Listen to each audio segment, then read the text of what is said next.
Hello, everyone. Welcome to Tea and Rose's Book Club. I'm Insane Lane. How's your weekend? It is still too bleeping hot around here.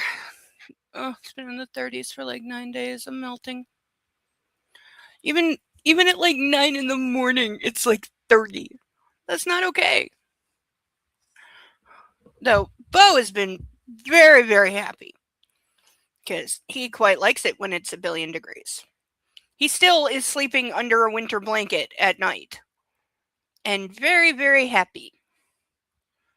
Though today he was made happy because there was a bird in the window and he spent several hours staring at it because he wasn't sure what else to do, but he did seem to need to stare at it, and when it tweeted at him, he would bark in response. So I have a feeling we will see the bird again. It's gone home for now, so he's finally napping, but I'm sure he will wake up and interrupt us. Hello, Cerebellum. Hello, Nightwolf. So, last week, we added more characters because this is a book that needs more characters when it has a book and a half left. Really.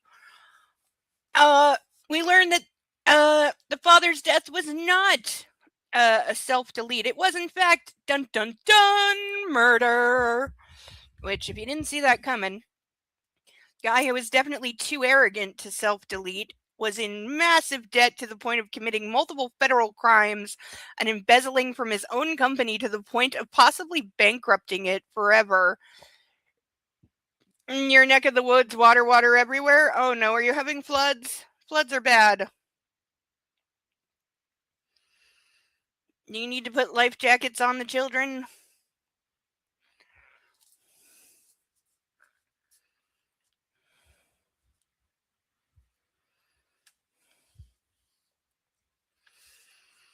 We didn't really see much of the sister other than lawyer guy being an ass to her fiance, which is fine because he's a violent rapist, so that's okay. I'm sure that will, the lawyer guy will get his head out of his ass and declare that he loves her, and, I may not have Bradford money, but I'm rich enough, and they'll end up together. He'll find out he's the father of the child of hers that we still haven't seen. The kid's been mentioned like 3 times. We still have not seen. There's so many people that we've heard talked about we haven't seen yet. We've not seen her kid, who we were told was coming home for Derby weekend and then didn't. So we have not seen her kid. We haven't seen. There's a 4th sibling that we've not seen yet. And the brother on the horse farm has got one woman taking care of him for reasons I really don't understand. And another woman that he's obsessed with who apparently also likes him, but they just both couldn't get it together before. I don't know. They were both attracted to each other and just never did anything about it, I guess. And then he slept with her, mistaking her for a prostitute. And now they're in a weird place. And she has, like, title to their house or something because she loaned the dad $10 million, even though he died before that would have, like, actually happened.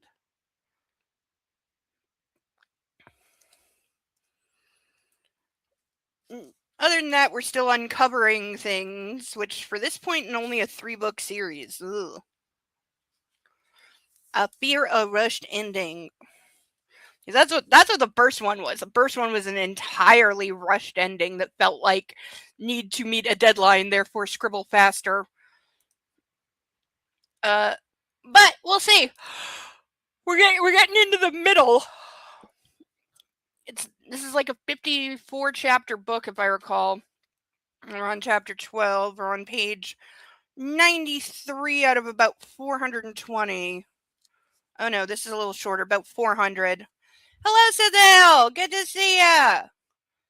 I'm wondering where you've been. I wondered if you were like on a very long drive. Like Alaska to Florida long.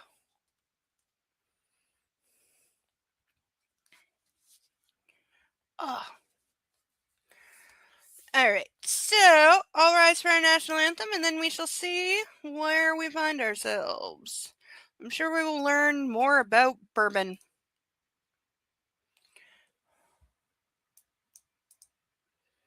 If you're still struggling with consent, just imagine instead of initiating sex, you're making them a cup of tea. You say, "Hey, would you like a cup of tea?" And they go, "Oh my God, I would love a cup of tea, thank you."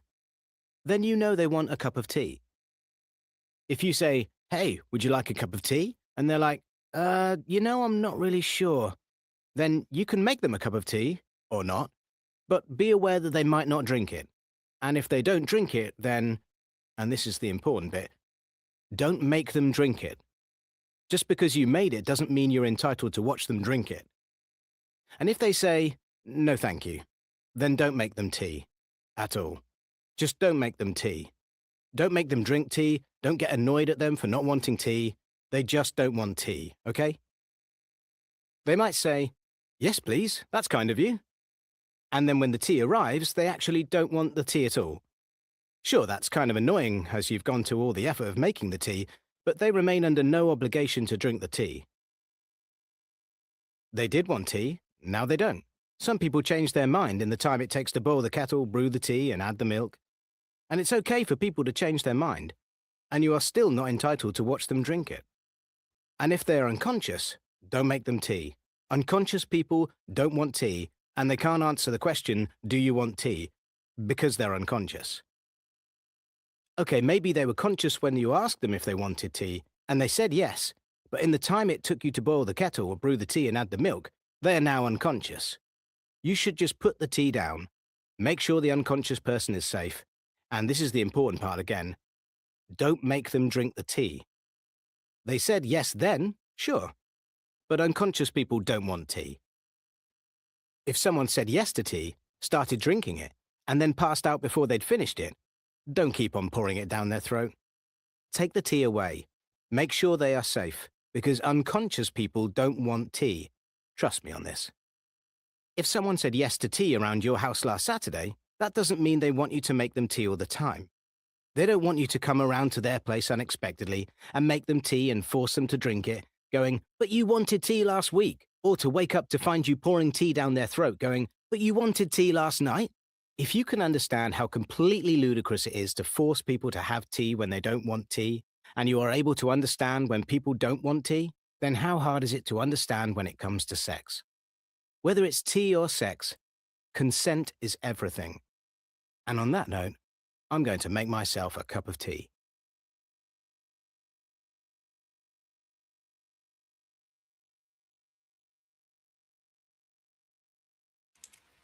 Hello, everyone. I finally finished the burn video, so in about an hour we will watch it. Thank you for those that reminded me. You are awesome. Sarah, I am so sorry about all the flooding. The province I'm in, well, we get flash floods here. That's what you got to watch for where I am. We don't get like big ongoing floods, but we get very dangerous flash floods. That literally you can go from dry streets to you can swim down them in under 5 minutes because of where I live and the way the streets are kind of poorly designed. They can't handle a lot of water. I was in a car that actually started floating once. We were pretty scared. We were driving home from church and the house we were going to wasn't 10 minutes from the church and it just started pouring rain and we were in one of the areas that flash floods. And within about 2 minutes, there was water coming into the car, and we felt the car with 4 people in it start to lift. We were like, "Oh God!" We were in the middle of like a like seriously like urban not residential. We were on like major main roads in the middle of buildings, and it was very freaky.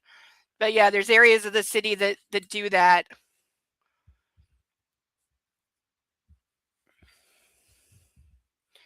Yeah, that's what you're dealing with, flash floods. Yeah, that's the dangerous kind because they come on so fast. And they get real deep real fast and then they're usually gone just as quickly, but the damage they can do is whew. They're made to handle solid water, not liquid water.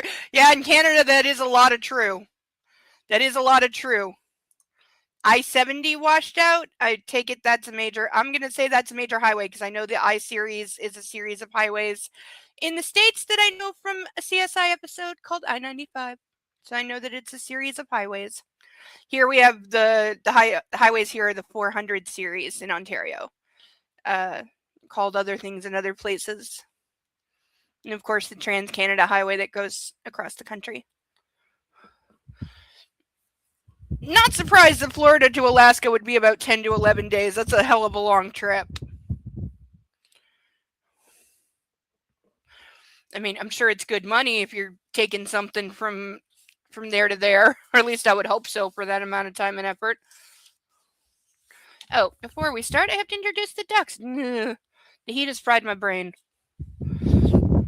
As always, we have our lovely pantheon of ducks, which includes Ralph, Charlotte, Steve, Paddington Caspian, Inspector Clouseau, Dumbo, Sally, Bill, Xavier, Eloise Pongo, Mitch, Sonsu, Bob with two B's, Sasha Bartholomew, Alex Chuckles Melman, Naruto, Jeremy DeWitt, Cinemark, Alan Tudyk, Jeeves, Playboy, Jethro, Joubert, Vixen, Dennis, Rosie, House, Susie, Wolfie, Russell, Mark, LaSalle, Cicero, Phoebe Halliwell, John Glenn, Little Chickadoo, Captain Blaze, Ferguson, Nibby Doe, Ocean's Gate 7, Dingle Hopper, Madison, Leonard, Jack, Jacquard, Lulu, Marty, Akasha, Dr. Breadside Manor. They got a little disturbed when one of the ducks fell. Autolycus, Deja Insidious, Cleopatra, Extra Crispy, Ralph, Wisp, Dougie, Katy Perry Duck, Calvin, Abraham, Nicola, Dewey, Gretzky, Cosmopolitan, Schwartz, Misty, Hermione, and Padme.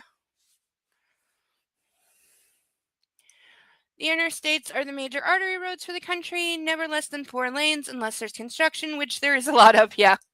Yeah, we are in construction season. The old joke that Canada has 4 seasons, winter, winter, winter, construction, true. Only we no longer have winter. We have fall and then we have slush. If you would like to add to our pantheon of ducks, which is always welcome, especially now as my cell phone is finally breaking to the point of not working and I desperately need to get a new one, we have our rando ducks. PayPal link should be at the top. For $10, you can add a rando duck out of this bag. We have 10 left. They have never been out of this bag. They have not seen the world yet. They're so very cloistered, and one of them's a Frankenstein duck that I borderline think might glow in the dark. I'm not sure. But we have these random ducks, or if you would like something a little more personal and customized, we have our painted ducks, which at the moment include a Christmas Story duck, Mark Zuckerberg, Rooster Duck, Yoshi Duck, Julia Roberts at the Polo Match Duck, Porygon Pokemon Duck, and Evil Knievel. Because I was in a macabre mood when I did that. So if you would like a painted duck, please specify which painted duck, or I will choose one at random if you say painted duck but do not specify. Also, still need ideas for more painted ducks. We have more ducks that need painting, so if there's anything you would like to see as a painted duck, send me a picture in the Discord or just send me the general idea of what you want, and I will do my very best for you. If you would like to get a little more intimate, we have real police issue handcuffs. Yes, these are real. No, they do not have the safety button, but there is a key in the pouch and there's a key on a string around the monitor because what? We practice safety here. So there's always a key within reach. If I drop the one from here, we have the one on the string. That's what it's for. If we're going to have non-safety cuffs, we can still be safe. These are a personal fave, and for $25, I'll put these on for 2 hours. And if you would like to really contribute, for $50, we have the I dropped it in soy sauce Skittles drink mix. The drink mixes are still okay because they're sealed.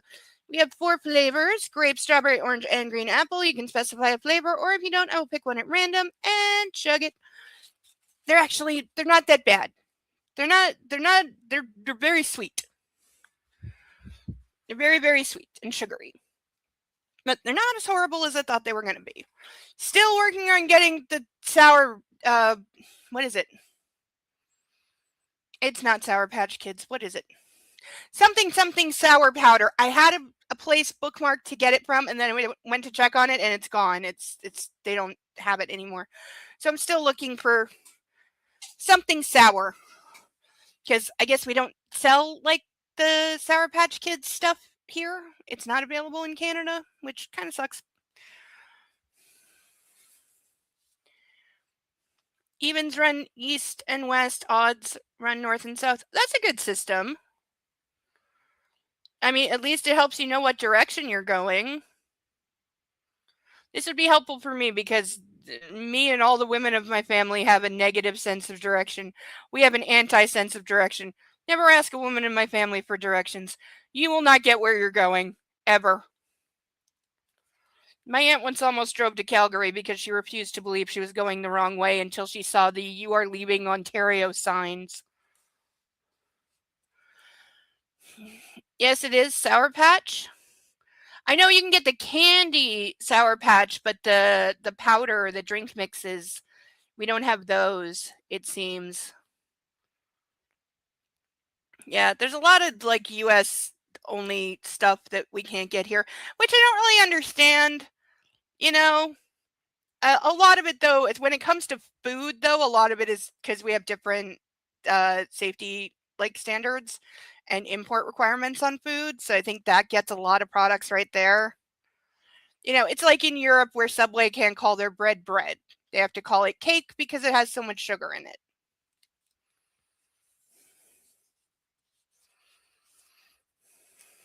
Ah! Oh, right. Take the pretty cover off before I get any more makeup on it.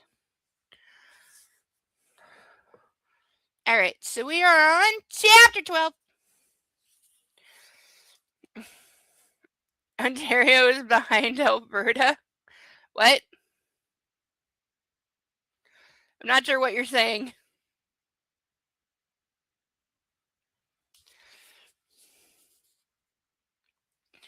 I'm amazed the puppy is still asleep under his puppy bed. But he did spend all day staring and barking at a bird, so he missed several naps. Probably because we have so many lab produced ingredients in our foods. That's definitely part of it. Because I know that there was like a major supplier of vegetables and like fruits, like the kind you see at like farmers markets. Those guys, and they got in big trouble for labeling things organic that weren't. And I think they may have caught like a 5-year exclusion because it was a very big deal.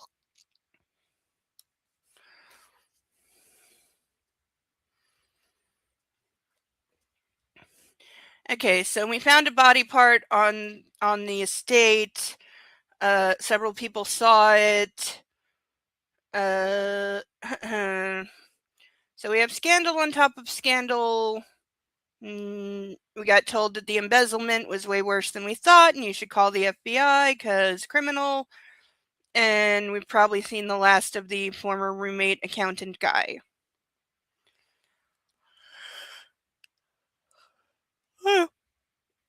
Oi!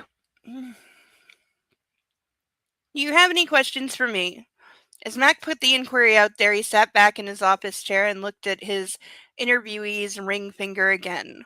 Still vacant. Suggesting this Beth Lewis was unmarried as she had been at the start of their meeting. Oh, yeah. Why is he? I will say hello to Puppy. And say hello to Sniper and give her some love for me. Yes, Nightwolf is cat sitting to a very pretty girl. Is she a cuddly girl or is she like, don't touch me, but I'm going to watch you?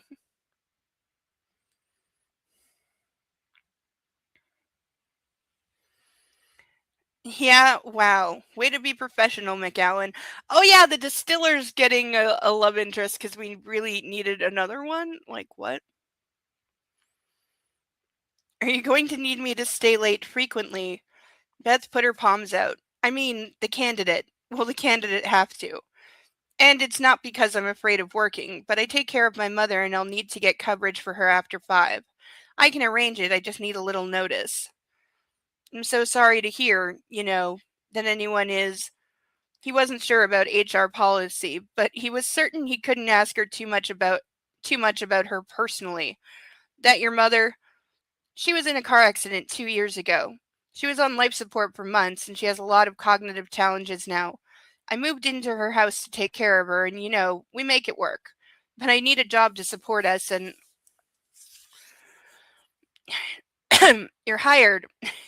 Yeah, that doesn't sound sus. That doesn't sound like I want to get in your pants. Beth recoiled, her dark brows lifting. Then she laughed in a burst. What? I mean, wow. I didn't expect. You've got 4 years of experience at the front desk of a real estate company. You're personable, articulate, and professional. There's nothing else I'm really looking for. Don't you want to check my references? Does anybody actually do that? He looked down at the resume she'd given him. Yeah, of course. Wait, that sounds like I'm trying to talk you out of it, but I'm so excited. Thank you. I won't let you down. Hi, Deacon! She likes to play in belly rubs? Well, then definitely give her some belly rubs for me. Oh, and I saw a great cat toy. Remind me to show you later.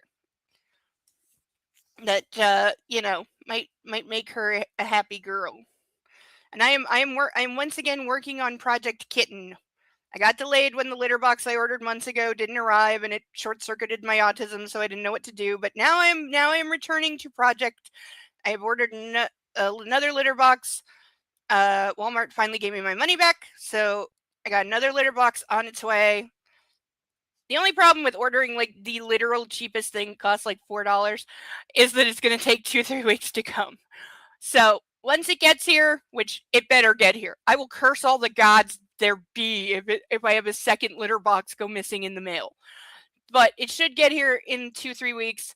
When it does, I will start searching for a kitten. I want a fluffy, cuddly little black thing that is a girl, and I want a snuggle kitty. I haven't had a snuggle kitty in a long time. I want a snuggle kitty. Laser pointer is the ultimate cat toy. They do love a laser pointer. This is true.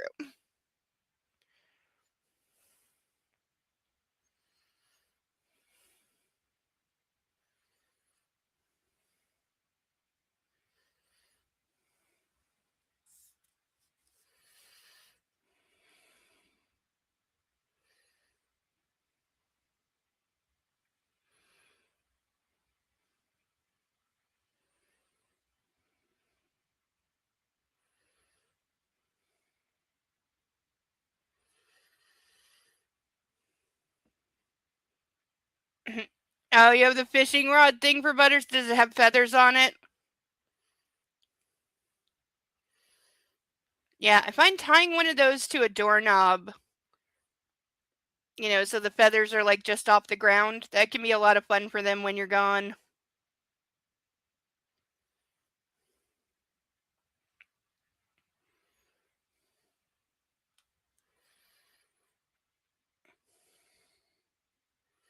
It's nice to know Butters gets some exercise other than beating up the treat duck.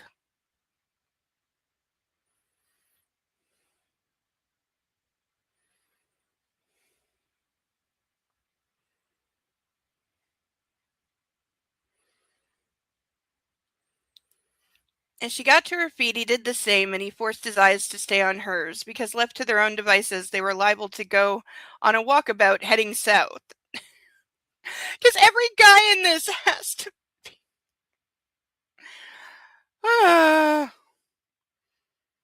And she was tall, and that was very attractive, and so was that long hair, and those eyes that were crap. He probably liked too much about her to hire her. She was, however, very qualified. Yeah, sure. Don't give her the job because you're attracted to her, and what? Afraid that you can't control yourself around a woman you're attracted to? See, this is when it's insulting to both sexes, because men should be insulted by being portrayed that way. Oh, and I will be reading another excerpt from my novel at the end of the evening. So if you would like to hear, that will be happening. I already picked out a scene, and yes, I will be posting it as its own video if you miss it, and putting the link in the Discord. First two parts are up now on this channel. Oh, and I haven't had time to. I didn't have time to get rid of the nasty comments that somebody left earlier, so just ignore. I'm gonna report them later. I just didn't have time to do it before this.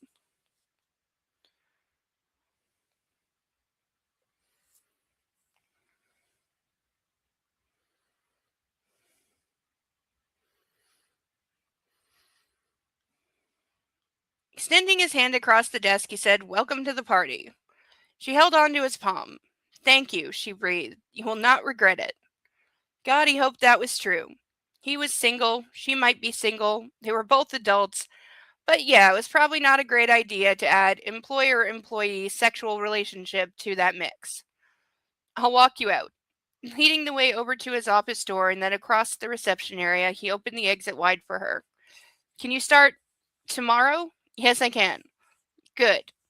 The car she'd parked in the little gravel side lot was a Kia that was several years old. But as he escorted her to it, he saw that it was neat inside, clean on the outside, with no dings or scratches on its silver body. In other words, it's the most generic car ever. I counted once. My old apartment overlooked a commercial parking lot, and I counted once just to see how many silver cars there were because that was the most popular color ever. 132 out of a parking lot that probably held about 170 cars.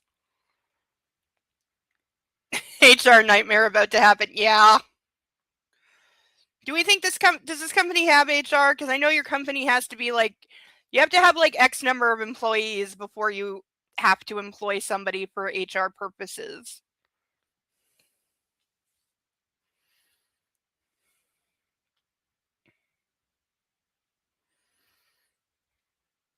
Just before Beth got behind the wheel, she looked up at him. "Why is it so quiet today? I mean, I've been here as a tourist, last year in fact. There were so many people walking about even on the weekdays. We're in mourning. I'm sure you've heard." "About?" She shook herself. "Oh, wait, yes. I'm embarrassed, of course. William Baldwin's death. I'm so sorry." "Hi, persnickety!" "Hello, Sasha." "Izzy, Ozzy, Persephone. Sorry, I forgot to say hello to them. I think I've said hello to all pets. If I've missed your pet, please let me know. Because we like all things furry here."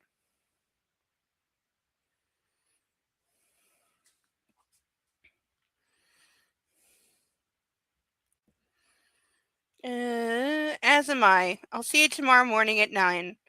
At 9, and thanks again."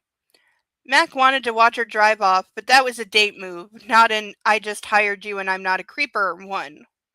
Heading back around, he was halfway to goal when he decided more desk time was not what he needed. Changing direction, he proceeded to an outbuilding that had a high hedge around it, no windows, and siding that was modern steel paneling, not logs or mortar. Taking out a pass card, he swiped the thing in the reader and heard a vapor lock release. Inside there was an anteroom with some protective gear, but he didn't bother with it. Never had, even though everyone else did. For God's sakes, he thought, when the first Bradfords had been making their bourbon, they hadn't needed gear. They'd done it in the woods and everything had worked out just fine. Yeah, nobody ever went blind from moonshine completely.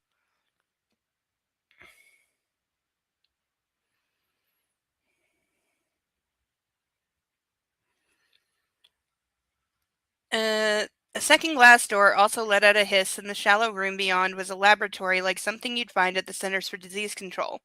But they weren't tracking or trying to cure diseases here. He was growing things, though. Secret things no one else could know about. The crux of the issue was all ingredients in bourbon were necessary and important, but there was only one element that was truly fungible. Assuming you kept the best percentages in the mash and the same, and the corn and the same corn was and the same corn was corn, barley was barley, and rye was rye. The special limestone-fed water source they used as was unique to this part of Kentucky, but its yield remained the same year in year out. The subterranean rock not changing at all. Even the barrels made from separate trees were still constructed out of the same species of oak. Yeast, however, was a different story. Although all distillers' yeast came from a species called something I'm not going to try to pronounce, there were many different strains in the family. And depending on which one you used to ferment your mash, the flavor of your bourbon could vary tremendously.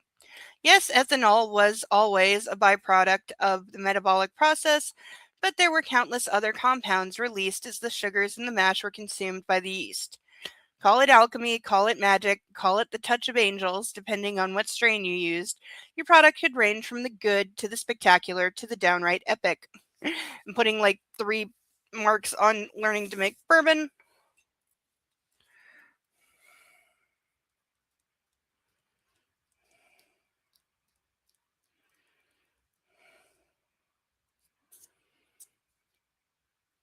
It's our first how it's made. And my pen has definitely gotten overheated and is leaking.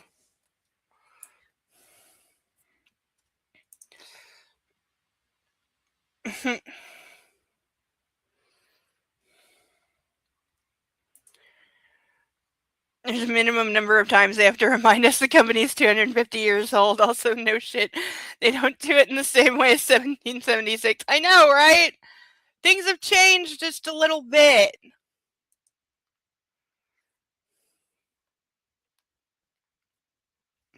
I mean, I'm sure there is not mercury involved in the process.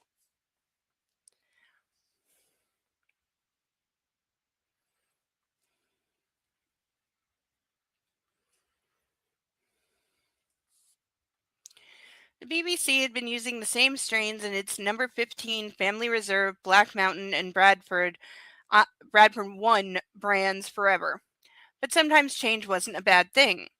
Back when his father had died, Mac had been working on new strains of yeast, peeling molds from nuts and barks and soils from all over the South, growing the precious organisms in this lab and analyzing their DNA, among other things. Isolating their proper species, he had then toyed with small batch fermentations to test all kinds of end results. There had been a protracted delay in the project when he'd taken on the master's distiller job, but over the last 3 months, he'd had a breakthrough. Finally, after all this time, he'd become satisfied with one of the results. As he looked at all the glass containers with their tinfoil tops, the petri dishes, the samples, the microscopes, and computers, he found it hard to imagine that such beauty could come out of so stark a place. Then again, it was kind of like an IVF lab where human miracles got a little help from science.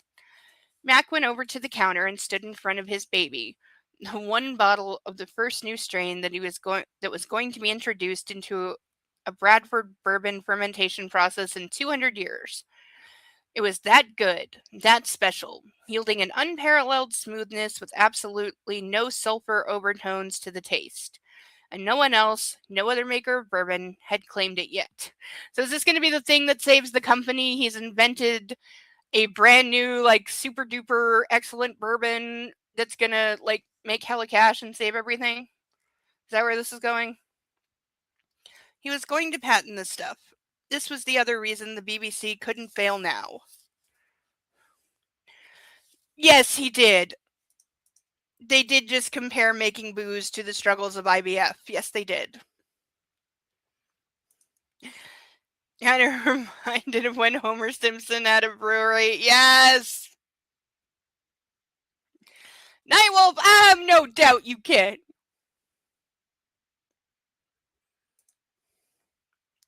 Would love a chapter where he decides to prove it can be done like the old days and he's trapped in the woods with no bug spray, clean water, or indoor plumbing. Yes. Oh, I know. There are definitely still people here who run, like, those kind of moonshine stills these days. It's absolutely still a thing. I doubt they blow up as much anymore.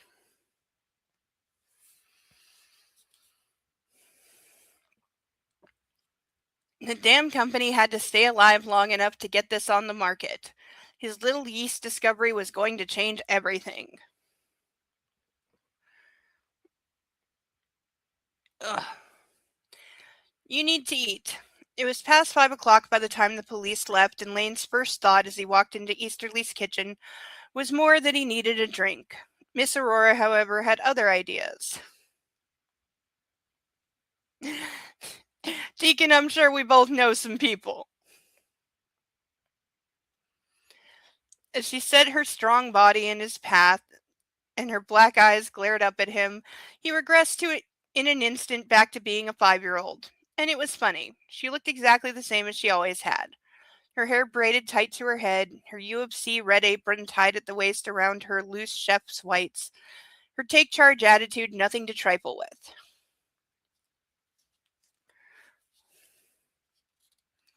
Given her illness, the immortality was an illusion, but at the moment he clung to the fiction.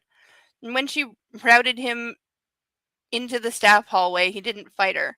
Not because he was tired, although he was, and not because he wanted to eat anything, because he didn't, but because he had never been able to deny her anything.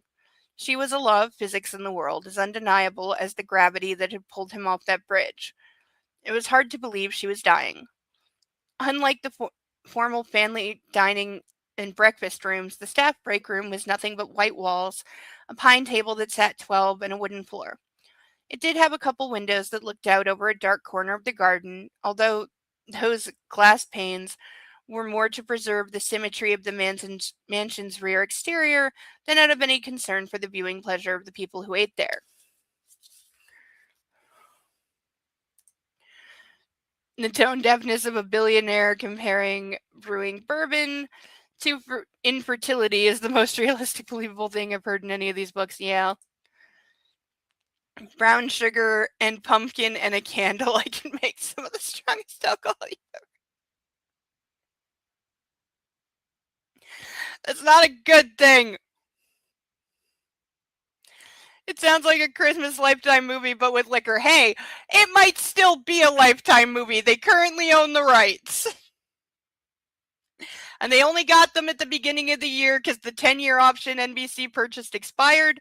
So they may well make a movie out of this. I didn't check on it this week, but there could be a movie or a TV series of these books coming soon.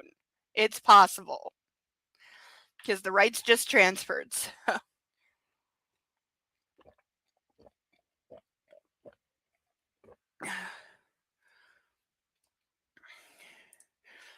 You are not joking. They genuinely do own the rights right now. They just got them. NBC bought them, but they let the option expire, so Lifetime picked it up probably cheap.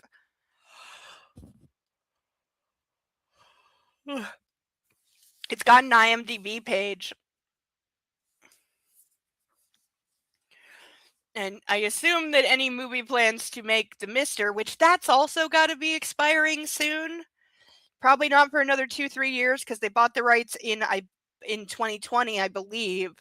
But it does mean they are running out of time because it's probably a 10-year license as well. But it's now going to be on hold until at least March because the Paramount Warner Brothers merger is still working its way through the courts, and now it's been put on hold until a trial in March. So that's going to put, if you wonder why suddenly, like, summer of next year, there's nothing new coming out, that's why. Because while that all is going on, dozens, if not hundreds, of productions are going to be put on hold. So there's going to be a time where nothing new is coming out because nothing got made for several months because everything got put on hold while the courts sorted out. I don't think the Hallmark Channel was the intended audience for these books. No. No, probably not. I'm not sure who the intended audience for these books was. Like, really, I don't know. Amazon, stop emailing me. Get at least 2 emails a day. We thought you might like this. And then it's something that I've like never looked at. And it's like, how the hell do you program your algorithm? Seriously. I don't know. Why am I thinking about spaghetti with tube noodles? I don't think I have tube noodles. It would be really good though. I could make spaghetti later. Oh, I've turned Bo into a spaghetti dog.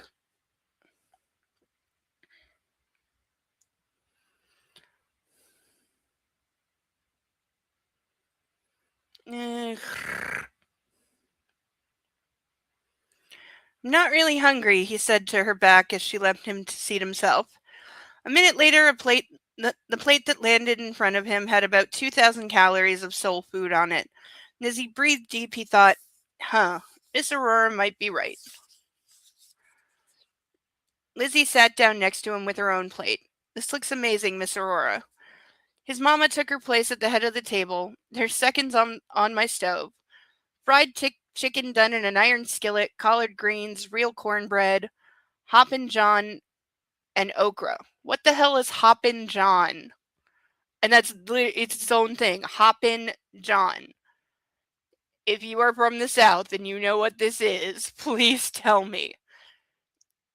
Yes, Deegan, in case you missed it, Miss Aurora is black, and therefore she cooks soul food because stereotype.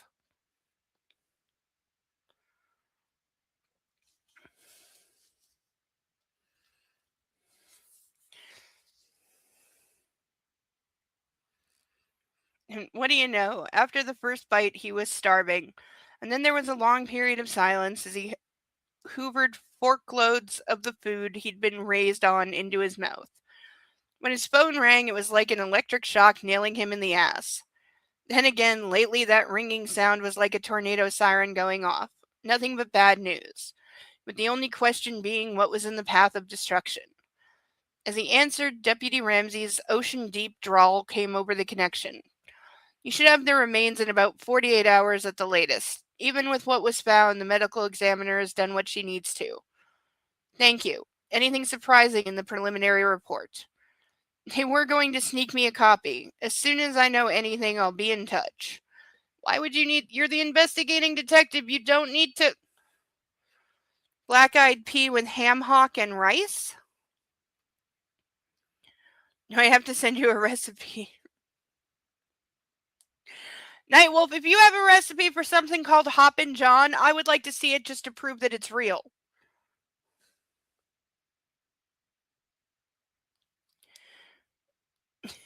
Cliches are fun. Sometimes, yes.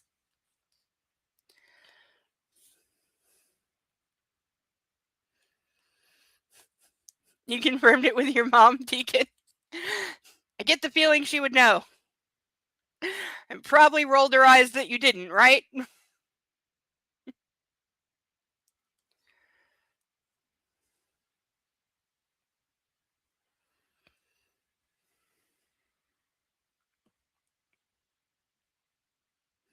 She says it's really good. It sounds like anything with ham. I'm generally down for.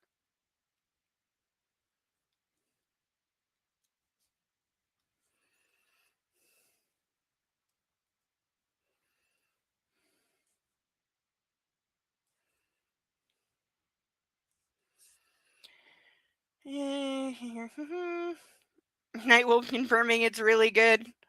Yeah, it sounds it. I don't know if I've ever had ham with rice though. 'Cause usually it's chicken with rice. But ham sounds good. Ham is generally good with almost anything because, ham.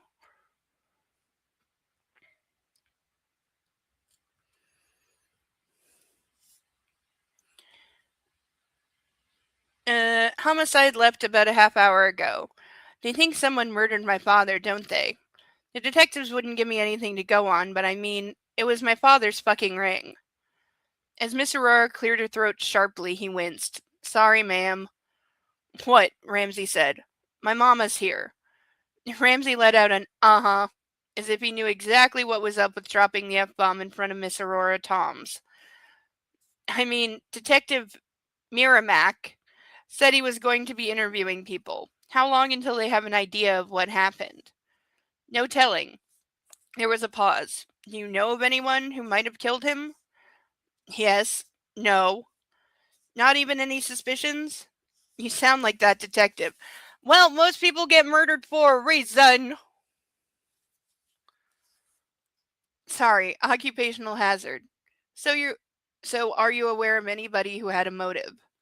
You know what my father was like. He had enemies everywhere.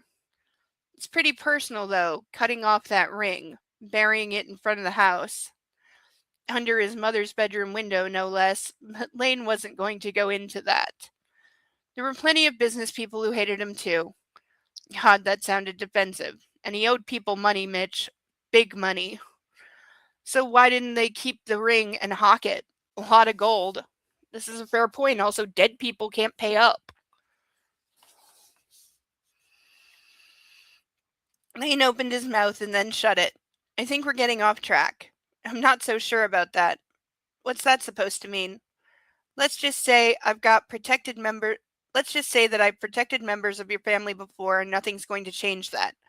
I'm sorry, did he just offer to cover up a murder if one of them did it?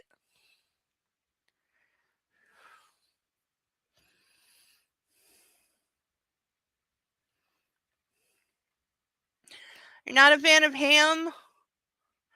Black-eyed peas and pork with rice, Mom is saying, depends on the region. Ham hock is cooked in the peas for more flavor in the peas. It's pretty much just black-eyed peas served over rice. Everyone makes it different.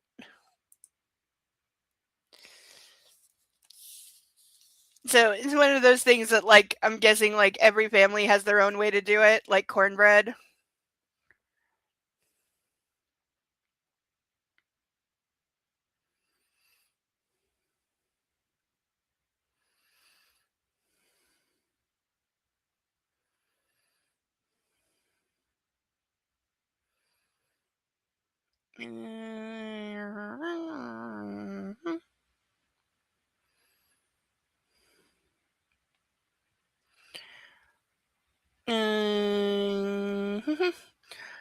Lane closed his eyes, thinking about Edward. How am I ever going to repay you? I'm the one paying a debt back, but now's not the time for that.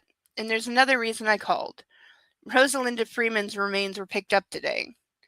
Lane pushed his plate away. By her mother? By her son. He's just turned 18, so it's legal. And there was another pause, longer this time.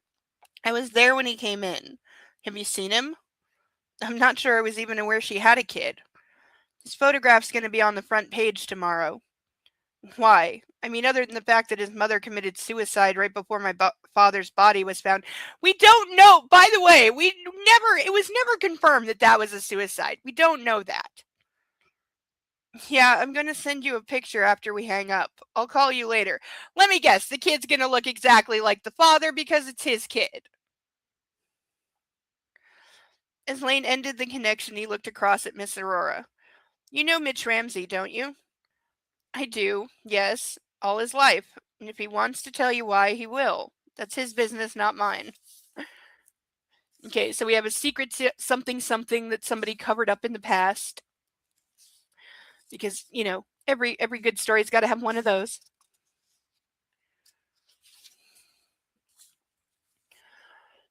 Lane put the cell phone down on the table and dropped the subject, because, like, there was another option. Glancing at Lizzie, he said, do you think there's any way we can do the visitation here on Thursday? Absolutely, Lizzie nodded. The gardens and ground are in great shape from the Derby brunch. Everything else is easy to do on a short turnaround. What are you thinking? 4 to 7 p.m. on Thursday night. We can keep the burial private and do it on Friday or Saturday, but I want to get the visitation out of the way first. Miss Aurora leaned across and pushed his plate back in front of him. Eat. He didn't get a chance to. Before he could start arguing, Mr. Harris, the butler, opened the door. Mr. Baldwin, you have a guest at the front parlor. I gather he is not expected, but he's refusing to leave. Who is it? Mr. Monteverde of the Prospect Trust Company. Lane got to his feet and took his cell phone and his plate with him. I'm coming right now. Miss Aurora scooped the plate out of his hands. And this will be waiting for you when you're finished. You don't eat in that part of the house. You can just see, like, the finger wagging. Yes, ma'am. Dropping a kiss on Lizzie's mouth, Lane headed out, striding through the stark hallway that led past Mr. Harris's suite of rooms. Rosalinda Freeland's office, where she had killed herself, and one of the mansion's 3 laundry rooms. He was pushing his way out into the formal public rooms when his phone went off with a text. As he continued across the black and white marble floor of the foyer, he put his password in and was just at the archway into the parlor when the image of Mitch Ramsey had sent him came up. Lane stopped dead. He couldn't believe what he was looking at. The son who had claimed Rosalinda's body could have been his own twin. Well, like we didn't know who the father was going to be. End of chapter. So, I'm taking a stretch break. Hi, Ironton! Good to see ya. Thanks for dropping in. Hello to any pets you may have.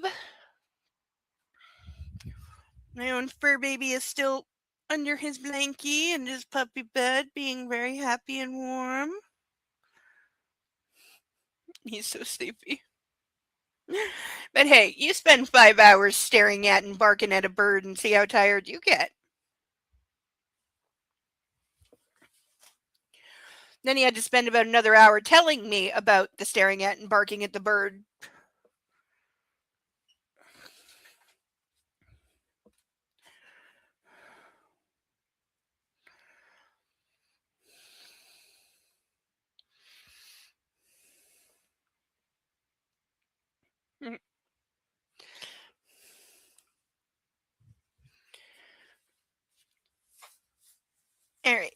Chapter. Excuse me. Excuse me. Oi. Chapter 13. That's what I get for having stolen me so much. Printed spreadsheets everywhere, multiple laptops with Excel files around him in a semicircle, yellow legal pads covered in brown chicken scratchings. For Jeff Stern, all this was business as usual. As a Wall Street investment banker, he made his bread and butter crunching numbers and finding patterns and holes in corporate financial disclosure documents. He was a master at precisely the kind of obsessive, detail-oriented, mind-numbing work required to create sense and concrete out of the oft-times deliberate obstruction and oily creative accounting techniques used to value large multinational companies. I'm here to refresh your bathroom. What he was not used to when he was working was a 20-something blonde in a maid's uniform standing in the doorway of the Four Seasons worthy bedroom suite that was serving as his office. Well, at least not a woman that some misogynistic a-hole in the cesspool he worked in hadn't ordered up from an escort service. Oh, and with her heavy southern accent, all that had come out as, he, okay, then there's a bunch of writing making fun of a southern drawl. That stack of white towels in her arms was like a summer cloud captured on earth, and she smelled amazing. Some kind of girly perfume crossing the distance and offering a caress as if she were stroking him. Why is every guy so horny? Her face was the sort that in its youth hello. We have a puppy. He would like to come up and say hello. Come here. No, come on. Up. You're just going to bug me in 2 seconds. Come on. You can do it. Yes, come on. That's a good boy. Come on. You can do it. Up. Up. Come on. Bo, come on. Yes. Yes, good boy. There we go. There we go. Oh, yes. Oh, and you're hitting the buttons. Oh, of course you are.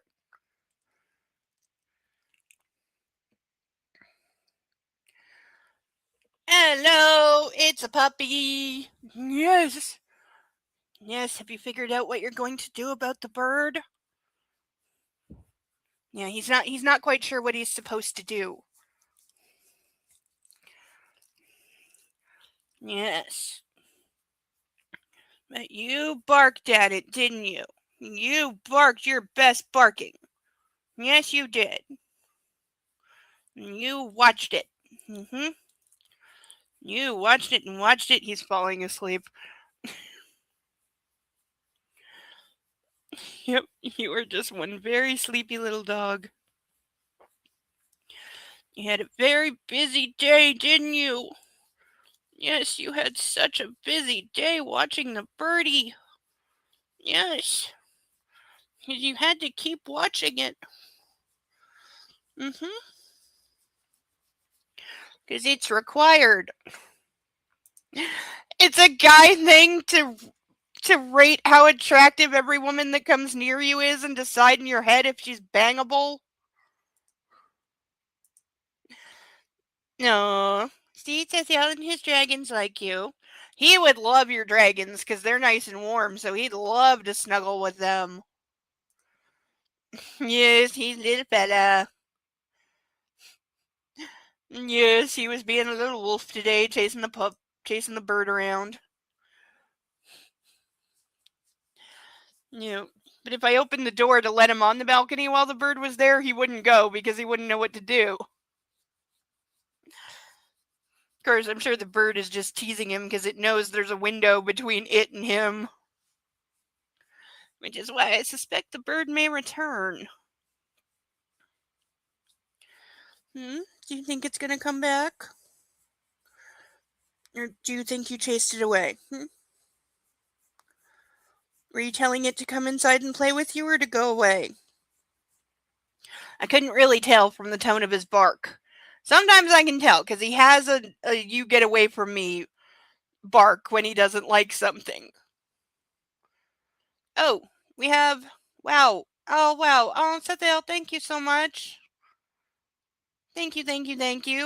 You are such a sweetheart. Okay, puppy, do you want a drink? You want a drink? because we got a drink and we got some new ducks. And thank you, thank you, thank you. I think I will put some of our painted ducks because then I will have motivation to make more painted ducks because I've got 3 that I started and I haven't finished yet. One of them I got to break out some glue for. But it's going to look really cool when it's finished. Okay, puppy. I know that you're doing your best to be asleep. Okay, let's see if I can do this one-handed. Let's see if I can make a drink one-handed. Some by looks alone, and sometimes they have been decided by how many beers it will take. I've been in a few groups. Some men are pigs. I've been around some men that are pigs.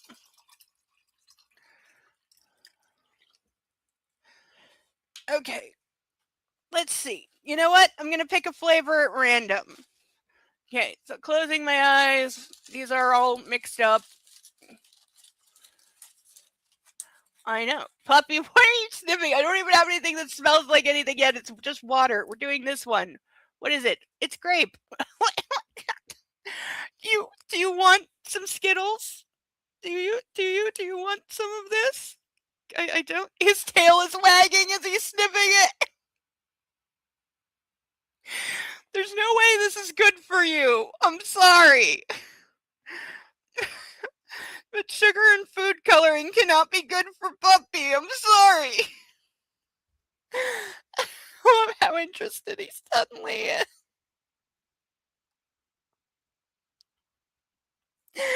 Oh, you tiny little furball.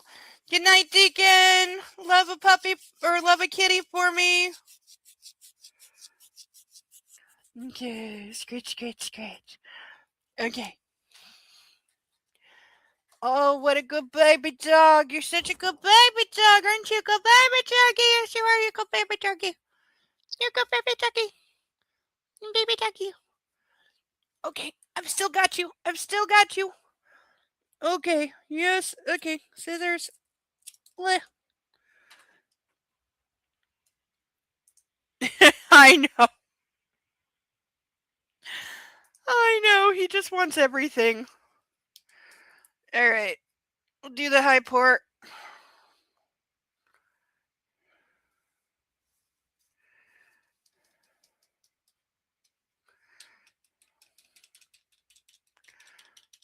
You want to sniff?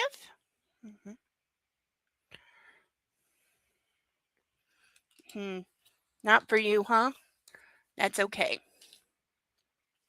That's okay. It's not supposed to be for you. It's not puppy flavored.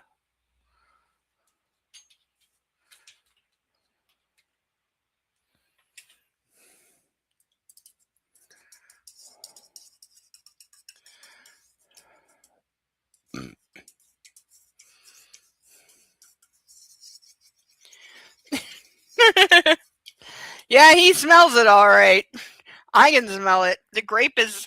I gotta say, the grape probably has like the most scent to it because I don't remember really the green apple had a little bit of a scent to it. The other two really didn't.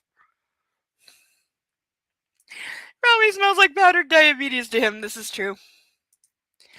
It's not good for Puppy, but I'm gonna. I know. I know.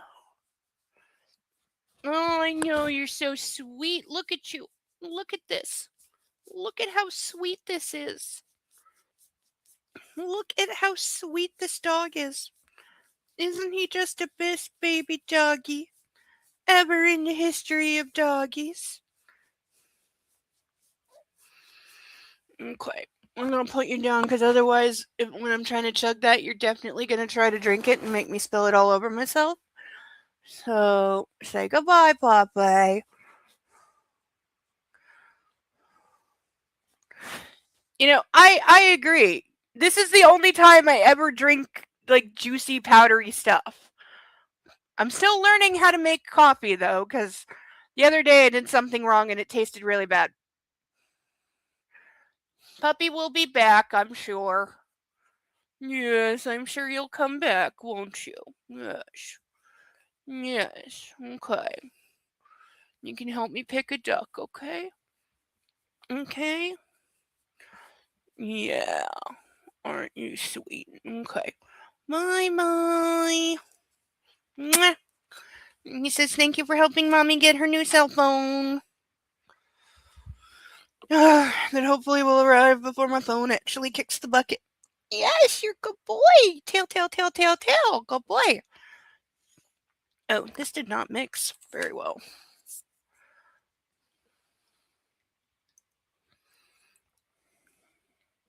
Okay, there we go.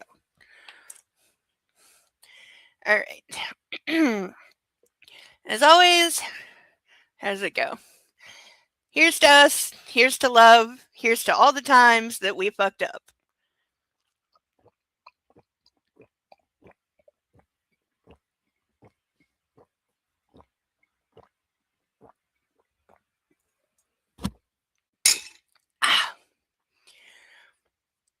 Got it. Except for the part that's dripping on my chest. Nobody saw that.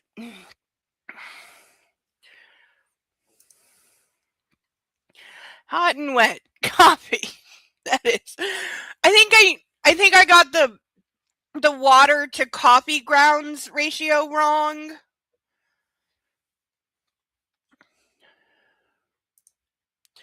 Yeah. We'll see if I get sugar twitches. Right now we're steady.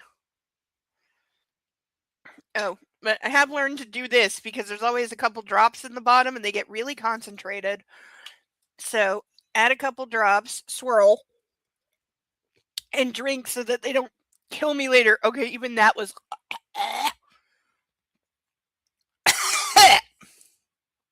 Yeah. Some of it settles.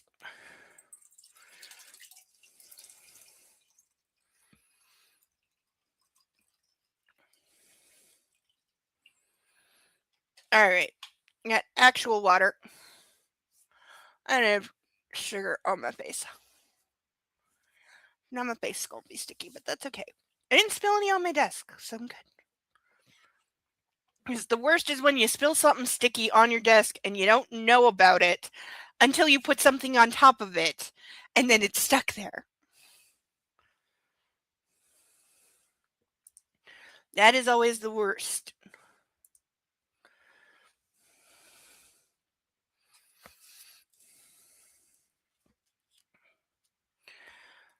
All right. Oh, we're supposed to play the Bourbon video. 'Tis the appointed hour. So give me 1 second. I have to play something with sound or else this doesn't link up the sound. Don't ask me why. It's just badly programmed. Brew the tea and add the milk. And it's okay for people to check. Okay, we should have sound. And at long last, we have the burning of the last 365 book. It is the last of the series. This is one series I don't want to see the author come back and add more to, though I don't think she has any plans to. She doesn't seem to be continuing any kind of being an author, if she ever was. I still maintain those were like ghost written by AI. But I'd forgotten how very bad they were. Till I had to read the voiceover lines for this.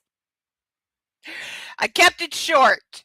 So until we get the new E.L. James book, this is our last burn video. Believe me, the new E.L. James book, once we read it, we will burn it. I will be mentally strategizing how to skin a hardcover book because it looks like they're not going to put it out in paperback for the initial release. So we'll have our first hardcover on our trophy wall. That'll be cool in some way. But yeah, it's coming out mid-October. We'll be a couple weeks late getting to it. It won't be exactly at release, but it'll be good enough, and I'm sure the book will be terrible, so we'll definitely get to play with fire again, which will be fun. But for now, enjoy seeing the last 365 Days book go up in flames, as it so very rightly deserves to.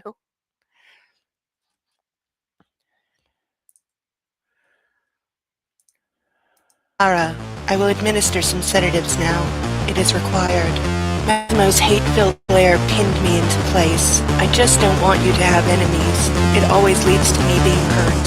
You're my goddamn wife, and you will answer my questions. Was I feeling satisfied with that act of disobedience? Since when do you leave the mansion without my say-so? Among other things, he's made sure we wouldn't be able to talk anymore. His fingers closed around my throat. You'll dance for me, and then you'll blow me. After I come in your mouth, I'll fuck you. I tried breaking free, but he held me in place. If you think you can leave me, you're gravely mistaken. I'll do what I want anyway. We both know that. So be a good girl and do as I say. I nearly puked at the sound of his voice. You won't leave me. I won't allow it. It isn't that you fucked me. It's that you did it against my will. I've done it about 100 times against your will. That's where the fun comes from. You raped me. Big, happy mafia family. Massimo's hands tightened around my wrists so hard, crushing my bones. You're hurting me. Your husband is an impulsive, aggressive, and unpredictable drug addict and alcoholic. I want to talk to you, I said, trying to clasp my legs together and push him off me. I'm afraid of you, but not like in the beginning.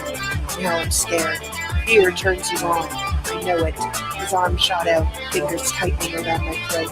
Are you my girl? He asked, impaling me brutally. I let out a yelp. If you think you can just leave me, you're wrong. He gripped my neck and squeezed. Don't provoke me, Bea. Please. My gentle, tender love was now a domineering, relentless mob boss. He was making me do something I didn't want to do. I'm not letting you go, so stop resisting. His giant cock rubbed against me. I'm your husband. What happened wasn't anything bad. I was splayed over the bed like some kind of sex doll waiting for my lord. He grabbed my neck and squeezed, slamming me into the wall. The drugs Massimo kept giving me made me too weak to get out of bed. Massimo's hard cock was ripping me apart. It was torture. The hate that burned inside me made me want to kill him. I don't want to be here. I can't take it anymore. He's a monster. I'm terrified.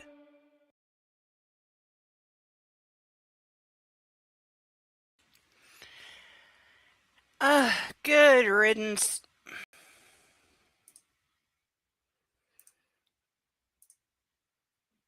You know, they really should. I saw today that university in BC, as universities will do sometimes, is made a course out of the show Heated Rivalry, which I still need to watch. I've heard good things. So, bye, Ironton. Hope you enjoyed our fiery video. But yeah, they made a course out of Heated Rivalry, and somebody needs to make a course out of the original 50 Shades books and the 365 books, and I could probably throw a couple others in there as well, and teach like how these are not the things to aspire to. Like one of my favorite channels, Cinema Therapy, has a whole playlist. They watched all the Twilight movies with an actual psychiatrist and his friend who is a movie director, and discussed how very terrible they were, not only in terms of how they were made as movies, but how the relationship dynamics in them are atrociously bad. And the guy who is a therapist for a living, while trying to hold back his level of cringe, said when talking about how like Bella is just a prop being passed between these two boys, and she has no agency and no say in anything, and they don't listen when she tries to have a say in things, which happens like maybe twice the whole series. He was like, "This is why I don't want my daughters watching Twilight. I want them watching Buffy." I was like, yes. Because I also love what Josh Whedon said on the commentary for the pilot of Buffy, which is, he said, you know, he wanted to take the image of the little blonde girl who is always the victim in everything and turn it on its head. And now the little blonde girl is the thing that all the monsters are afraid of. That was the entire premise. Cinema Therapy is a great channel. Yes, they are. 100% Buffy. 100%. It's on my list of shows to review. I have started reviewing TV shows on my Canadian Girl Reacts channel. I have the first episode of Criminal Minds that I filmed 2 years ago, finally up, because I finally edited the thing. But I am looking to get back into it more on a, ongoing basis. So there will be other shows. Buffy isn't on deck currently, but it's on the I will get to it list. Let's see. We're easing in slowly, but the eventual plan, the current shows that I want to review first up, some are short, some are long. Wednesday, Star Trek, the first 5 series. I will review Picard, but only if somebody pays for it. I'm not watching that show unless I'm being paid. I watched it once, so I know how terrible it is. Charmed, X-Files, and Firefly are currently the shows on deck. I only have Criminal Minds out so far, and Criminal Minds, obviously. I only have Criminal Minds started so far, but the others will be coming, and 2 of them are very short, so they'll change up for other things. And I've got a long list of shows I intend to review. So that's over there. It really seemed like I was trying to cast a spell over burning ember. It burned so weirdly. Once the flames went out, it was just like smoldering forever, and it looked almost like a disco light show. Like, I swear we joked the book is imbued with dark magic, and the way it burned, I think, proved it. So yeah, there's that.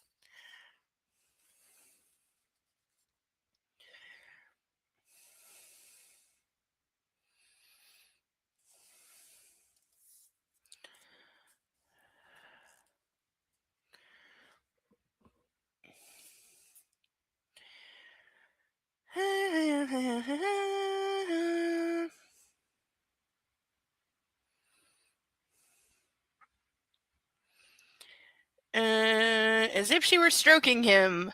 Her face was the sort that its youth was its most attractive attribute, but her eyes were an amazing cornflower blue, and her body turned that actual uniform into something that could have passed at Halloween for a naughty maid. Okay, do we really need to sexualize the maid this much? Come here. Hello, somebody has come back. See, I told you he'd be back. Hi, you're a doggy. Are you gonna help me pick some ducks? We have some ducks coming. I'm just gonna spread them out through the evening. Bo, your head is kind of blocking everything. I realize that's on purpose. But I need to be able to see the book. He is very much pretending he can't hear me. Okay. Yes. If you're a good boy and you stay still, you can stay, but if you're wiggling and pawing and blocking my face, you can't stay, okay? Okay, little boy? Aren't you just the sweetest puppy in the whole wide world? You know where it is, he murmured. Yes, I do. He watched the back view as she sauntered by as if she were naked. And she left the door wide open as she futzed about at his sink, then bent down low to search for something in the cabinet. That skirt of hers rode up so much the lace tops of her thigh-highs flashed. Ugh. Craning around, she looked at him. My name is Tiffany, with a PH in the middle and 2 I's on the end. Yeah, this is how we're spelling Tiffany in this book. Tiphanii. Just in case you didn't know, your parents expected you to work in porn. Are you leaving? What? She straightened and leaned back against the marble counter, bracing her hands on either side of her hips so that the top of her uniform stretched open. Your bags are getting all packed. Jeff glanced over at the bed. On it, the duffels he'd stuffed full of his things were wide open, clothes spilling out of them like soldiers with knife wounds to the gut. Where is this imagery from? What in the actual fuck? And the stuff was going to stay that way. His OCD stopped at spreadsheets and columns of numbers. He didn't care what condition his shit was in when he got back home to Manhattan. That was what they made dry cleaners for. Jeff refocused on the maid. I have to go back to work. Is it true you're from Manhattan, New York City? Yes. I've never been. She rubbed her legs together as if she had a need and she wanted him to know about. Uh-huh. I've always wanted to go there. And then she just stared at him. This was not a good idea, Jeff thought as he got up and walked across the oriental carpet. This was really not a good idea. He's going to bang the maid. This is where we're getting a sex scene from him banging the maid.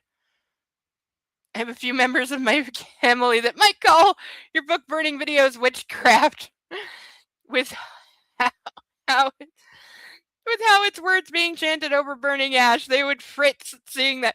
Then you should definitely show it to them. The video will be up on my channel later tonight. You should definitely pass it on if it would make anyone think of witchcraft, because that would make me laugh a lot. What is that supposed to say?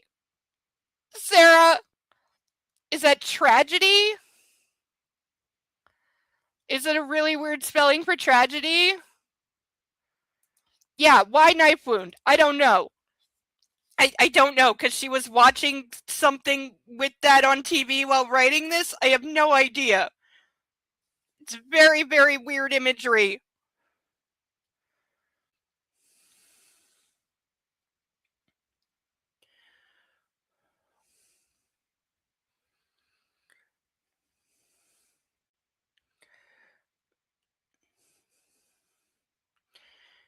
Stepping into the bathroom, he shut the door behind himself, because that's not creepy at all, just walking in and trapping her in the room. That, based on what?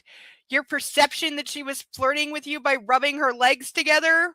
So that means come take me, big man?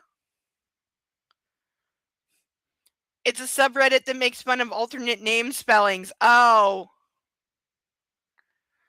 Okay. Yeah, there's been some bad ones. I've known some bad ones in school. Though we also, I grew up in a time of like very common, like easy names. Like half the girls in my school were Jessica, because Jessica was super popular. I was once in a class with 4 Samanthas, 2 of which were Samantha W. That's right. 2 were Samantha W, 1 was Samantha S, and 1 was Samantha R. Lindsay. And this is how we're spelling Lindsay. I once had to explain to a friend of mine that Lindsey Graham, whose name was in the news because politics, was a man and not a woman, because she didn't know boys could be named Lindsay. And I'm like, yeah, he's from the South and he's 112.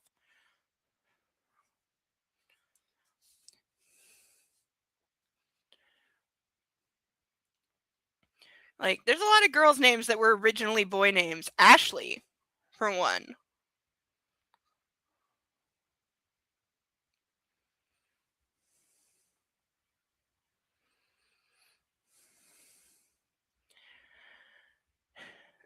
He shut the door behind himself. I'm Jeff. I know. We all know who you are. You're that friend of Lane's. He put his forefinger on the base of her throat. Word travels fast. Just walk in, shut the door, and start touching her neck. Yep, that's not, no, I would not be, spraying you with the nearest aerosol cleanser. On a slow trail, he traced her soft skin down into the V that was made by the lapels of her uniform. In response, she started to breathe heavily, her breasts pumping. This is going to be straight porn. I know a few men named Shirley, also many Ashleys. Yeah, I don't know if I've ever known a man named Shirley. I knew a guy named Shannon once.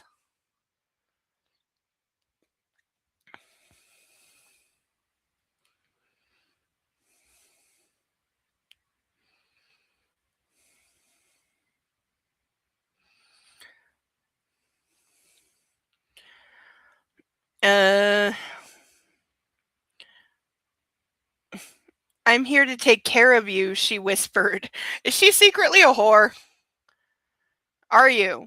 The uniform was gray with a white collar and white pearlescent buttons, and as he rested his fingertip on the top one, his erection throbbed behind his fly.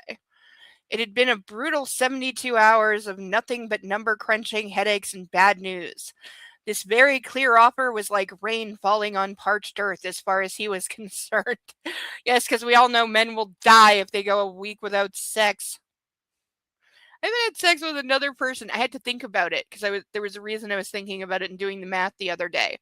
But doing the actual math, it has probably been about 17 years since I was physically intimate with somebody else actually in the room. Okay, that sounded weird. I meant with an actual other real person in real life and not online or by phone or by video.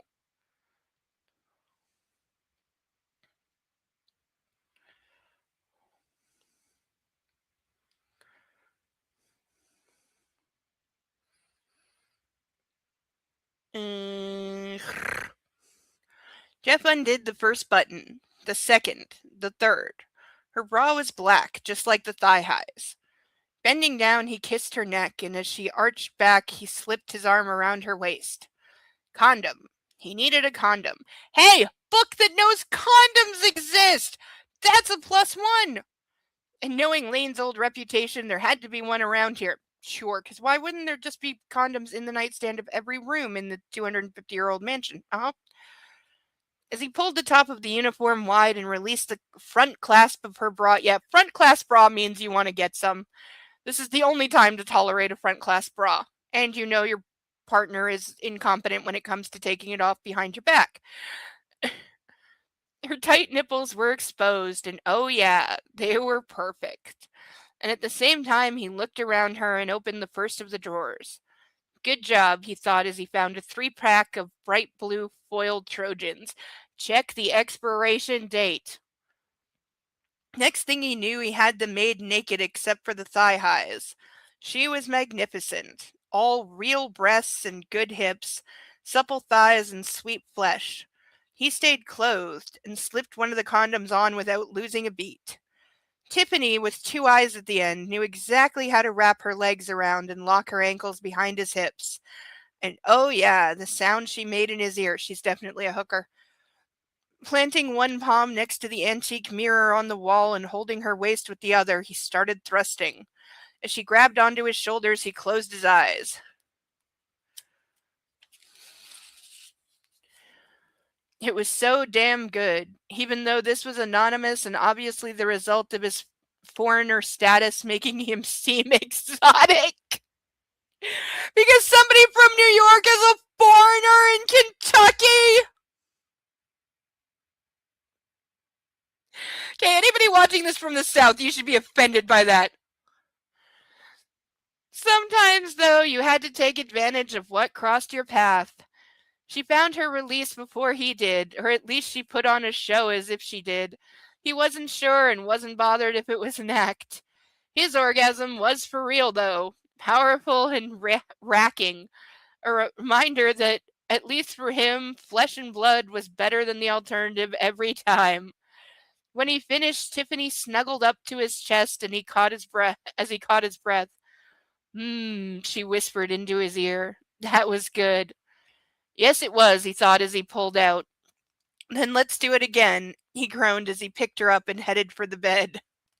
Okay. He's a Yankee. Okay. Expira? Is that a name?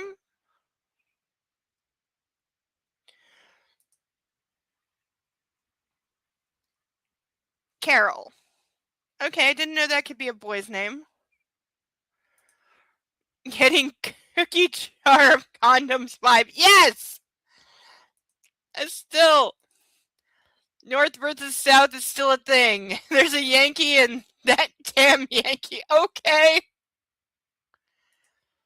The South still hasn't accepted the results of the Civil War. They think it was I have definitely known Southerners for whom that is true. They have the Confederate flag with the X with the stars on it. What is it called? Stars and Bars. The only reason I know that is from there's one maybe 2 episodes of Beverly Hillbillies that have the Confederate flag in it, and back then I guess they could get away with it, and it was cute somehow. But you said expiration as I was typing it. Okay. Yeah. No, definitely. Always check the expiration dates on the condoms. And don't use glow-in-the-dark condoms. They're just a novelty product. They are not meant to be used, and they cause cancer. Also, flavored condoms always struck me as just being disgusting. It is the Confederate flag. They're oddly proud of their ancestors getting their butts whooped. I know they do big reenactments and stuff. That's a thing.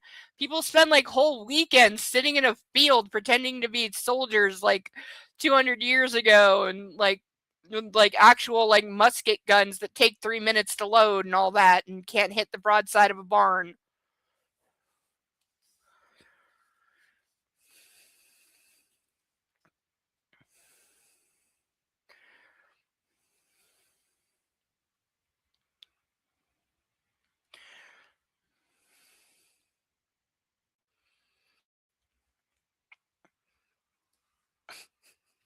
Oh, am I disturbing you, puppy?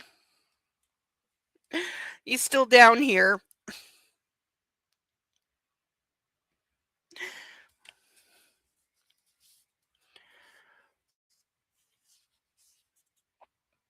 Downstairs in the parlor, Lane let Ricardo Monteverde talk everything out, even though Lane knew exactly how much was owed and how much of an emergency it was going to be for Monteverde if those millions weren't paid back. A glass of family reserve helped pass the time. We've got like 70 drinks bourbon, but my hands are full and there's a puppy. I'll mark it when I can. And cut the retinal burn from that photograph of Rosalinda's son. The hair, the eyes, the shape of the face, the build of the body. And your brother was not helpful. Okay, so the speech was wrapping up. Edward isn't really involved in the family anymore. He calls himself a son. You're a banker, shut up. And a corrupt one, from what we're being told, so double shut up. Watch yourself, Lane bit out. An insult against my brother is an offense to me. Pride can be an expensive luxury. So is professional integrity, especially if it's built on falsity. Lane toasted the man with his bourbon. But we digress.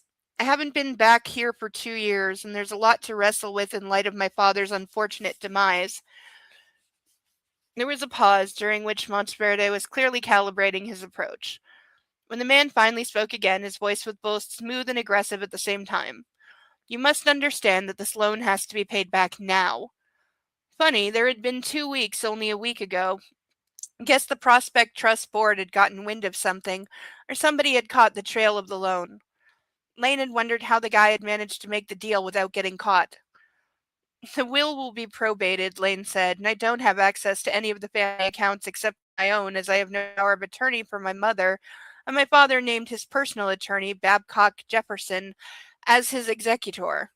If you're looking to be paid, you should be talking to Mr. Jefferson. When Monteverde cleared his throat, Lane thought, so the man had gone that route already and been shut down. I should think, Lane, that you'd prefer to take a more personal interest in this.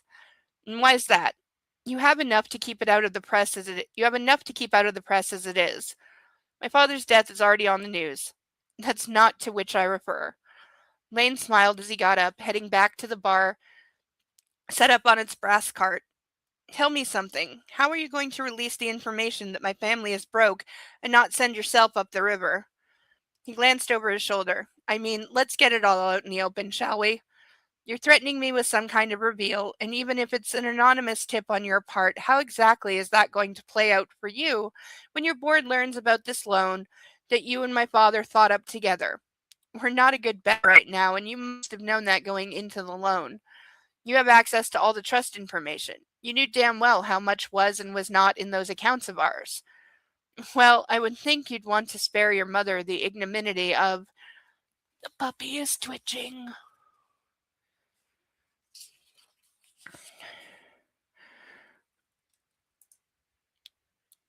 Do you get where the cookie jar thing comes from? Have I seen Robin Hood? I know the story of Robin Hood. I've seen the cartoon with the foxes. But other than that, no. It's a bit more complicated. The Democrats of the South that lost, and it's now the Republic of the South that glorify the Old South. Ugh. America, you do like your confusing history. Isn't that the result of the Southern strategy basically caused the ideology of the parties to flip? Yes. Yeah, because Lincoln was a Republican. Because, yeah, they completely switched ideologies back in, was it the 50s or the 80s, or have they done it more than once? Like, who knows? So, yeah, you got to remember, like, what time period you're talking about when it comes to calling someone a Republican or a Democrat, because they Didn't used to mean what they do now. The new series from 2023. No, I have not seen that. Haven't seen that.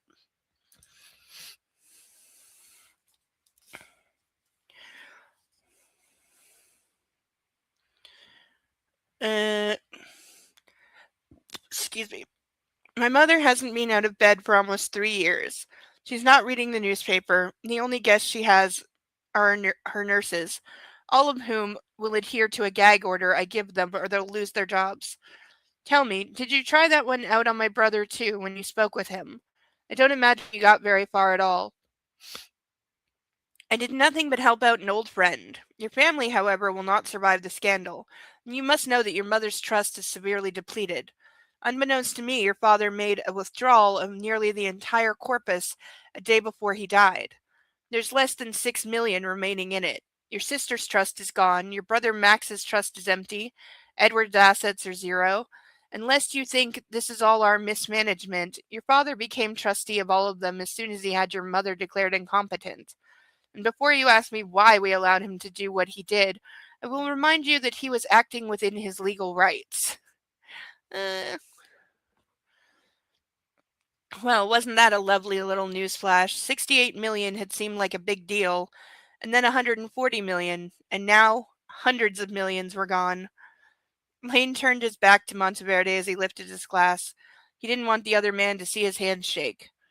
The 6 million in his mother's trust was a fortune to most people, but with Easterly's household expenses alone, that figure would be gone in half a year. Really? You live in a place that takes $12 million a year just to maintain? That is ridiculous. Those are ridiculous numbers from again, we were told this entire estate is worth about $53 million. So it costs $12 million a year to upkeep it? That doesn't make any sense at all.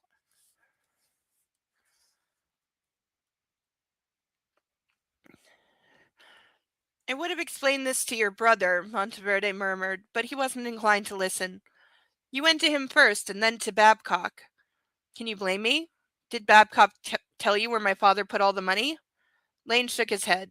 Never mind. If he had, you wouldn't be here. Lane's brain skipped around and he looked at the liquor bottle he had just had in his palm. At least he knew where he could get his hands on some cash. How much time will 10 million buy me? He heard himself say. You don't have that. Shut up and answer the question. I can give you another week, but I'll need a wire by tomorrow afternoon. And that will reduce the debt to 43 million. No, that's the price for me risking my reputation for your family. The debt level will remain the same. So this guy is demanding a bribe of $10 million just to delay things another week? I would tell him to get the fuck off my property and don't come back. Lane shot a glare over his shoulder. Aren't you a gentleman? The distinguished man nodded, shook his head. This is not personal, Mr. Baldwin. It's business. And from a business perspective, I can delay things for a short period of time. No, this is extortion. Thanks, you bastard, Lane thought. I'll get your blood money tomorrow. That would be much appreciated. After the man gave him the details of where the funds needed to go, Monteverde bowed at the waist and showed himself to the exit. In the quiet that followed, Lane took out his phone. He knew where to get the money, but he was going to need some help. So is he going to go to Sutton now? Because did she actually send the money? Because like the guy signed it and then died like an hour later. So did that actually go through? Like what? End of chapter. And I need to relocate the puppy because my arm is falling asleep. So I'm sorry that you're dreaming and twitching away. Yes, I'm sorry, but you need to go lay on your pillow. My little baby. You're such a baby dog. I love you so much. Come here. Oh. Look at the puddle of a doggy. Look at the puddle of the doggy. They switched ideologies in the 60s. The South was razed to the ground in the war. Many Democrats in the South fled the South, and the Republicans that fought moved south during Reconstruction. A lot of today's Southern pride comes from those who rebuilt it after the war, though I've never understood the obsession with the Confederate flag. Yeah, I don't get that either. I mean, the American flag is the American flag. If you're like so patriotic and stuff, why would you not use the actual flag? Staff, renovations, repairs, party budgets. Yeah, true. They did say, I think they said the Derby weekend cost something like $1.5 million. The author's terrible at writing and math, yes. Math is being confirmed. Yes. Okay. Okay, you sleepy, furry, overheated little thing. He's so tired. He's like, but mommy's talking to people, and that's my cuddle time. Must do my job and be cuddled. Really sleepy. That's what you get for staring at a bird all day. Okay? Yes, I know, baby. I know. I know you're such a baby. I know. No, you're such a baby. I don't even think he ate his dinner yet. Yeah, you know that word. He knows that word. That's one of the good words. Yeah. All right. You lay on your pillow and have a nap, okay? Can you do that? Can you do that for me?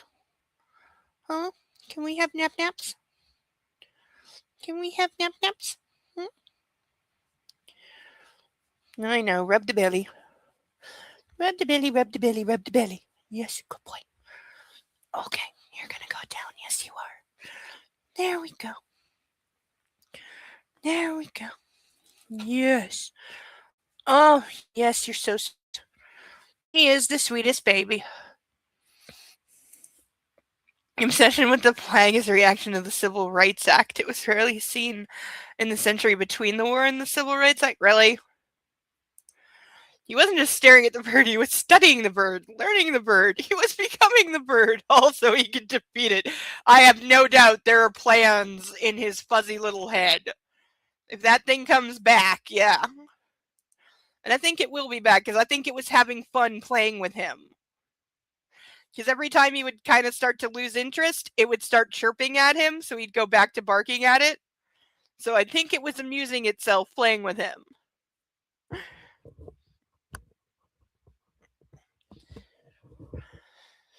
But somewhere in his puppy logic. Alright, we got some ducks to pick. So I've decided we have chugging. We're going to do 5 ducks total, and then I'm going to put the cuffs on for the second half of the evening, which will start in about 25 minutes. So, for our first painted duck, because I've been wanting to for a very long time, we're going to pick our Julia Roberts duck. This is Julia Roberts at the polo match in Pretty Woman. So, we need a name.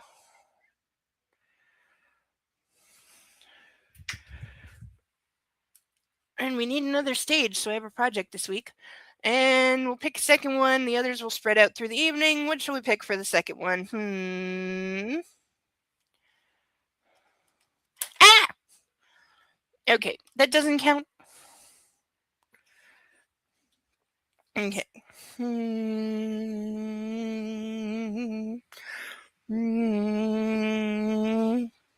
What did we get?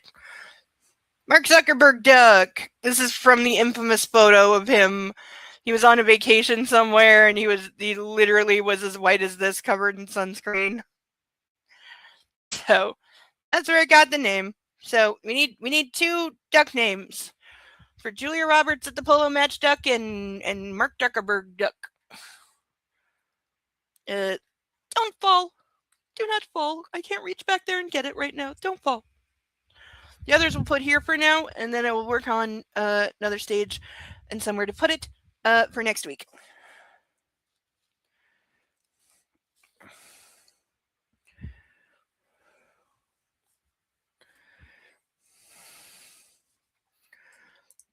If you don't want to burn, slather it on thick. Yeah, I mean, he had the right idea, and he is apparently like one of those people that he burns like a lot.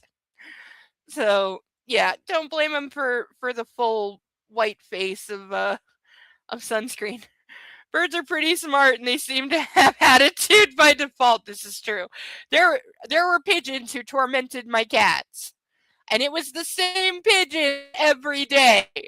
And they were definitely like deliberately antagonizing the cat because it knew that there's a pane of glass so the kitty can't get to it, but Kitty didn't know that.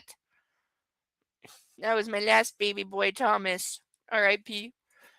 But soon there will be a new kitten. By soon I mean 2 to 3 weeks, but once the litter box is here, I can start looking for a kitten. It won't take long to find a rescue kitty. There's so many cat rescues around here.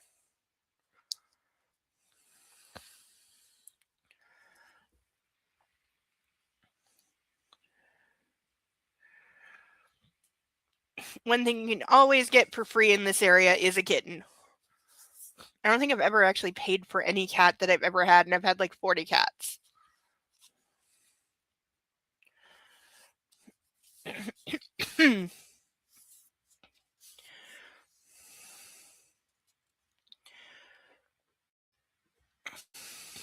And I had decided on a name for Kitty, and then I completely forgot. So need to come up with a name for Kitty. But we need names for our ducks. But for now, we are on to chapter 14. I need you to do this. As Edward held the receiver to his ear, Lane's voice was grim, and so was the news. Everything gone. Trust drained dry. Accounts wiped out. Generations of wealth dematerialized. Edward, you have to go see her. For some reason, Edward glanced around into the kitchen proper. Shelby was at the stove stirring something in a pot that smelled shockingly good. Edward, Lane cursed. Hello? Shelby had a strand of hair that had gotten loose from her ponytail, and she shoved it behind her ear like it was irritating her as she stared down into the soup, stew, sauce, whatever it was. She had changed her jeans, but not her boots, and her shirt, but not her fleece.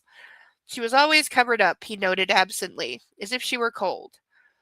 When had he started to catch these little things about her? Fine, Lane snapped. I'll go and take care of it. No. Edward shifted his weight and turned away from the kitchen. I'll go. Cats are everywhere. They multiply at a speed just below rabbits. This is true. This is true.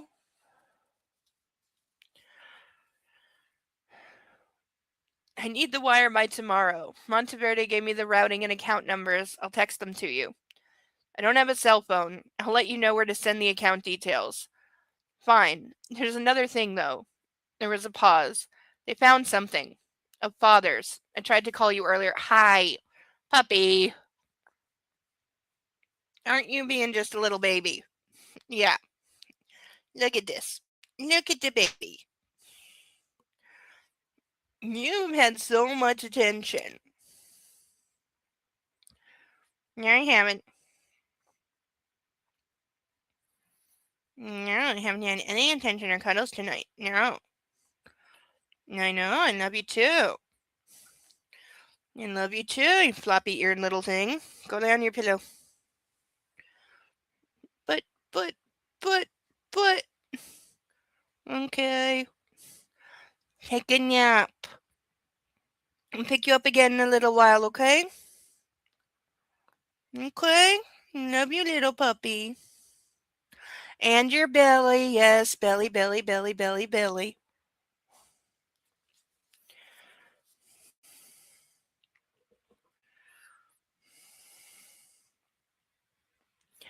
Oh. What are we doing? What are we doing with the pawing at the leg, huh? What are we doing?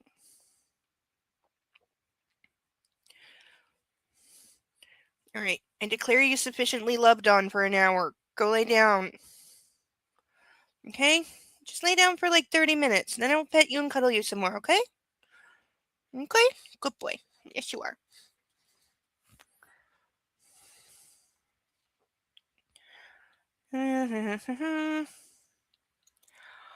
Oh, a little piece of the man left behind. Does it have monetary value? We could use any help we can get. Why do you say it like that?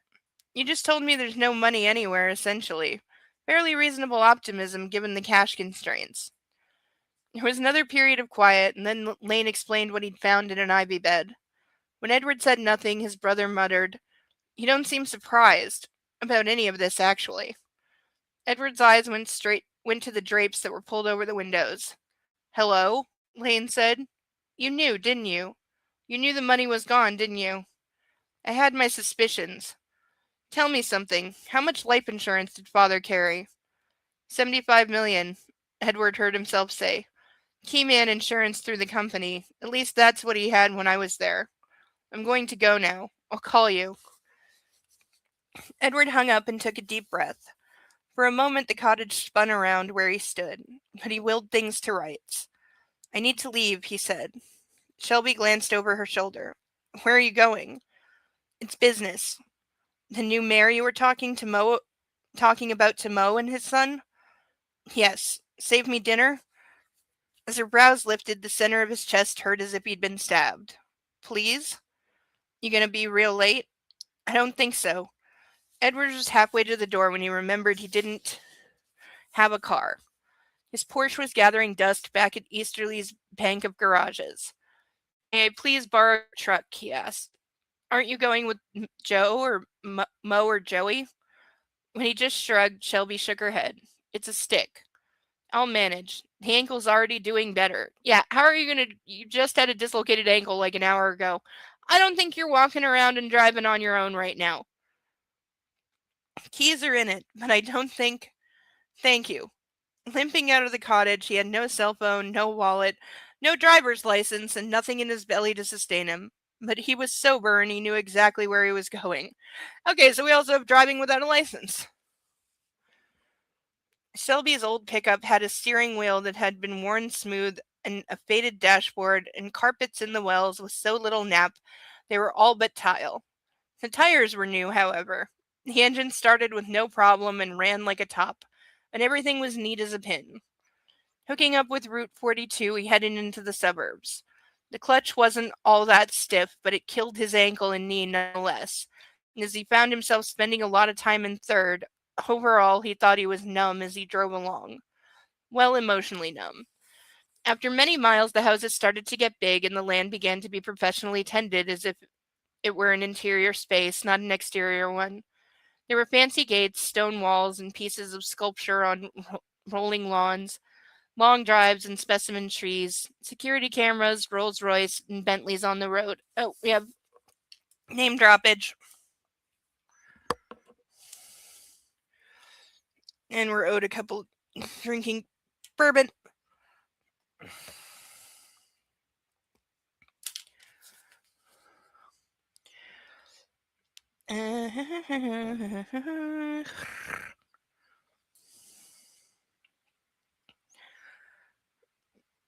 Sutton Smythe's family estate was up on the left. Its hill was not as tall as the one Easterly had been built on, and the Georgian brick mansion had only been constructed in the early 1900s. But the square footage was well over 30,000 square feet, making it bigger than Edward's old haunt. Approaching the gates, he rolled down the window by hand and then stretched out and entered in the passcode on a keypad. As the great iron bars split down the middle, he headed up the winding lane, the mansion unfurling before him, its tremendous footprints sprawling over the cropped grass. Magnolias framed the house just as they did at Easterly, and there were other massive trees on the property. A tennis court was off to the side, discreetly hidden behind a hedgerow, and the garages disappeared off into the distance. The driveway circled in front of the mansion, and there was a black town car, a Mercedes C63, a modest Camry, and two SUVs with blacked out windows parked in a line. Oh, we have more cars.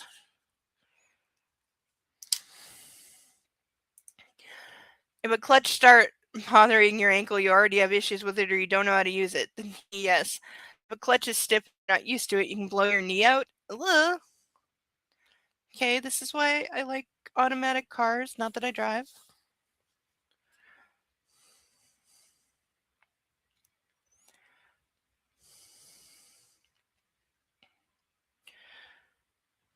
Uh,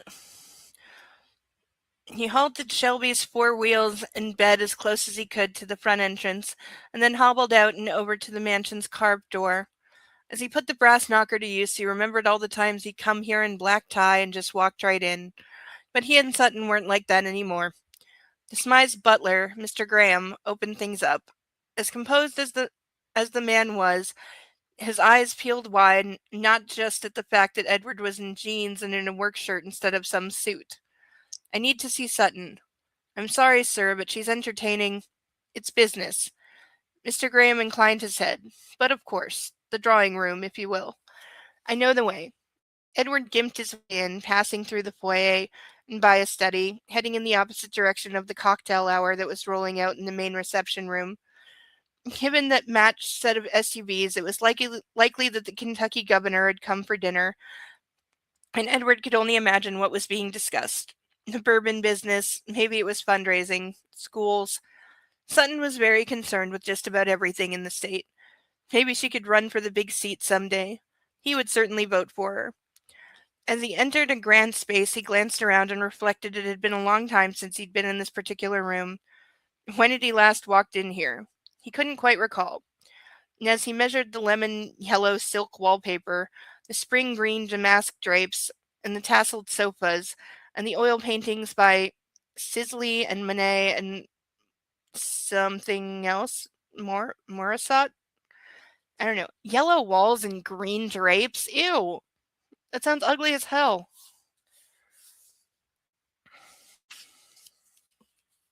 He decided that, like luxury hotels, there was a certain anonymous quality to the homes of pedigree. No modern art, everything perfectly harmonious and priceless. No clutter or knickknacks, a few staged family photos set in sterling silver frames. This is a surprise.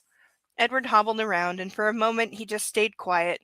Sutton was wearing a red dress and had her brunette hair up in a chignon, and her perfume was Mus de Cartier as usual. But more than all that, she had on the rubies he'd bought her. I remember those earrings, he said softly, and that pin. One of her long hands snatched up to her earlobe. I still like them. They still suit you. Van Cleef and Apparel's invisible set Burmese beauties with diamonds. He'd gotten the set for her when she'd been made vice president of the Sutton Distillery Corporation. Okay, so he really, really liked her.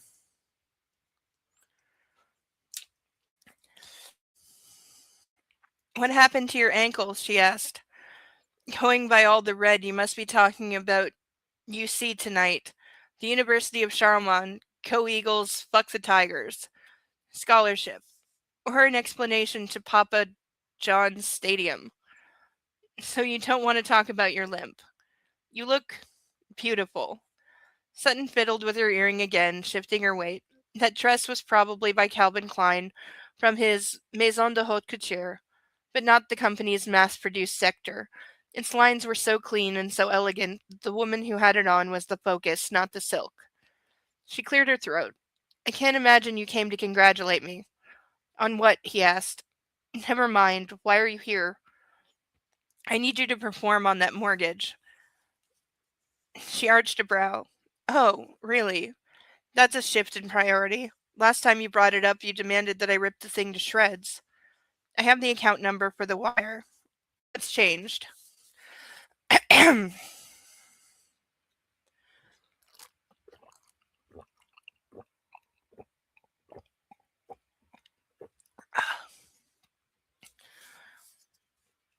Where do you want me to send the account information? Sutton crossed her arms and narrowed her eyes. I heard about your father on the news today. I didn't know that he committed... I'm sorry, Edward. He let that thing hang where it was. There was no way he was going into the death with anyone, much less her. And in the silence he measured her body, remembered what it felt like to touch her, imagined himself getting up close to her again, and smelling her hair, her skin. Only this time he would know it was really her. God, he wanted her naked and stretched out before him, nothing but smooth skin and moans as he covered her with himself. Edward, will you perform on the mortgage? He pressed. Sometimes it helps to talk. So let's discuss where you spend that $10 million. Footsteps out in the hall brought his head around. What do you know? He thought as the governor himself came into the ornate archway. Governor. Okay, I don't know how to say this guy's name. Excuse me. Gagny? I don't know. Somebody tell me how to say this. Dagney.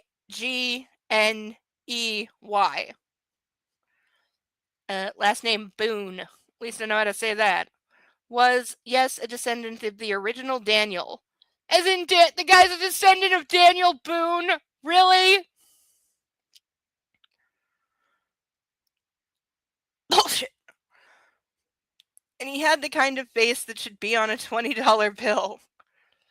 Or at 47, he had a head full of naturally dark hair, a body honed by hours of tennis, and the casual power of a man who had just won his second term by a landslide.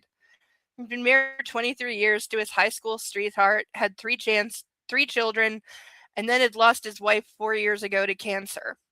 He'd been single ever since, as far as the public knew. As he looked at Sutton, however, it was not as a politician would. That gaze lingered just a little too long, like he were respectfully enjoying the view. So this is a date, Edward drawled, with state troopers as chaperones. How romantic. Okay, so she's going to end up marrying the politician. He's going to end up marrying the farm girl. Boone looked over and did a double take as if he hadn't recognized Edward in the slightest. Ignoring the jibe and smothering its shock, Boone strode forward with an outstretched palm.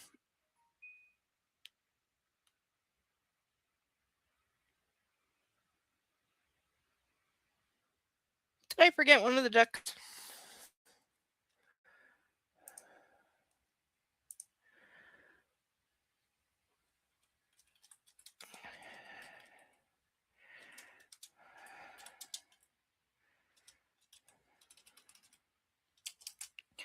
No, I can't type.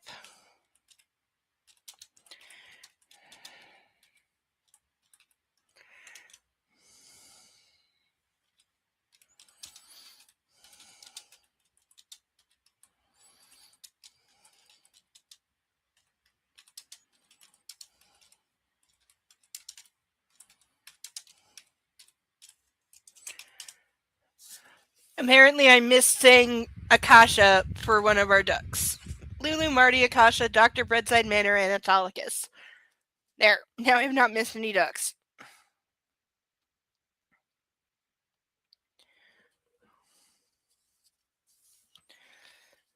Hello, Nightwolf. Did you hear me? Said we have Akasha. Okay, I missed saying it apparently in our initial run, but Akasha is still here and still one of my favorite duckies. Now we will have, I promise, new painted ducks. This is going to look very cool when I'm done with it.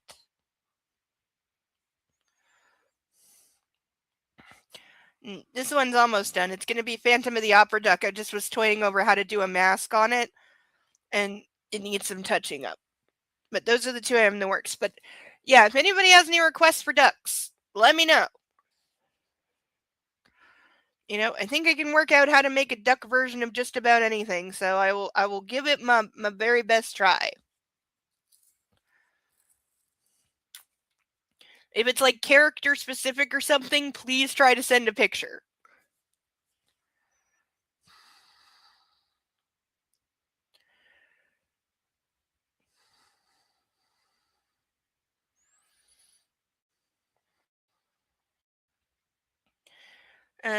Edward, didn't know you were back in the Commonwealth. My condolences on your father's passing. What states are considered Commonwealth? Because, like, all of Canada is a Commonwealth, so it doesn't really mean anything here. What states are considered the Commonwealth states? Only a part of me has returned. Edward shook what was offered only because Sutton was shooting daggers at him. Congratulations on your November win. Again. There's a lot of work to be done. The governor glanced over at Sutton. I'm sorry to interrupt, but your staff was wondering whether you wanted to hold dinner, or maybe set another place at the table. I volunteered to find out. He's not staying. I'm not staying. In stereo, the governor smiled. Well, I'll leave you all to it. It was good to see you, Edward. Edward nodded and didn't miss the way the man gave Sutton's hand a little squeeze before leaving. New boyfriend, he drawled when they were alone again. None of your business. That's not enough. Where do you want the money sent? Why don't you answer the question? Because I don't want to. So it is a date. I refer you to the earlier statement of none of your business, dude. The two of them crashed to a halt, the air sparking between them, anger and something altogether erotic charging the principles that separated them, or at least there was a sexual component to it on his side, and he couldn't help himself. His eyes raked down her dress and he stripped her in his mind, seeing her naked in all her glory. Except she deserved better than that. Better than him. She deserved a stand-up guy like the shit Dagny, with all his stand-up past and his pretty boy looks and his power base. The governor was the kind of man who would stand at her side at all her functions and would pull her chair out for her and get to his feet when she had to hit the loo to freshen her lipstick. He would tell her what she needed to hear, but also what she wanted him to say.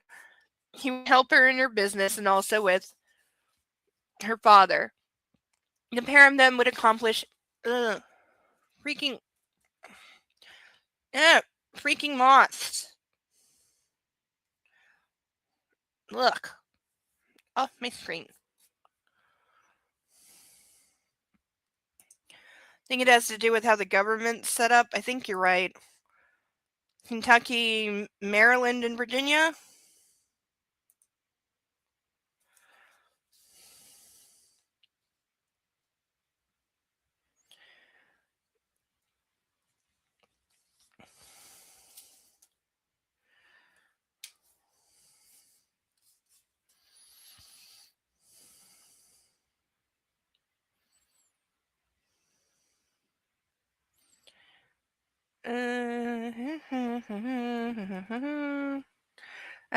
But also with her father.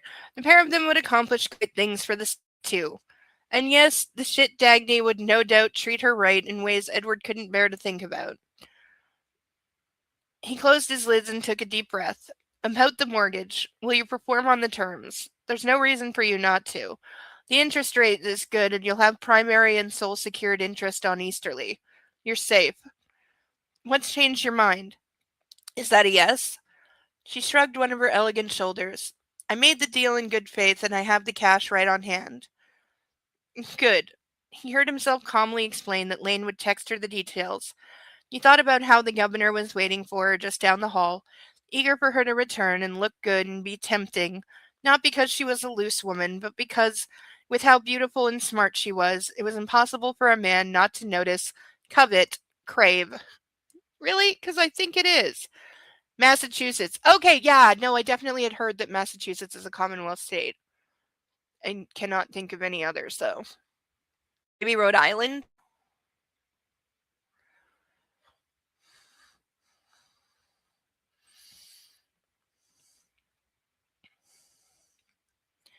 And what do you know? Edward was struck by the urge to go into that other room and commit capital murder by nailing the governor of the Commonwealth over the head with a tureen. Of course, he'd be shot in the process, rightfully so, but then a lot of problems would be solved, wouldn't they? Okay, just random homicidal, suicidal thoughts? The funds will be there in the morning, she said, by 11 a.m. Thank you. Is that all? 10 million is plenty, yes. Edward started for the exit to the room, but then he rerouted and went to stand in front of Sutton. Be careful with our fair governor. Politicians are not known for their scruples. And you are. He reached out and brushed her mouth with his thumb. Why do guys in books always do that? Not at all. Tell me something. Is he staying the night? Sutton pushed his hand away. Not that it's any of your business, but no, he's not. Okay, I would have ended with the none of your business. Why do people do that? Say it's none of your business and then tell someone the answer to the inappropriate thing that they asked. Like, stop it.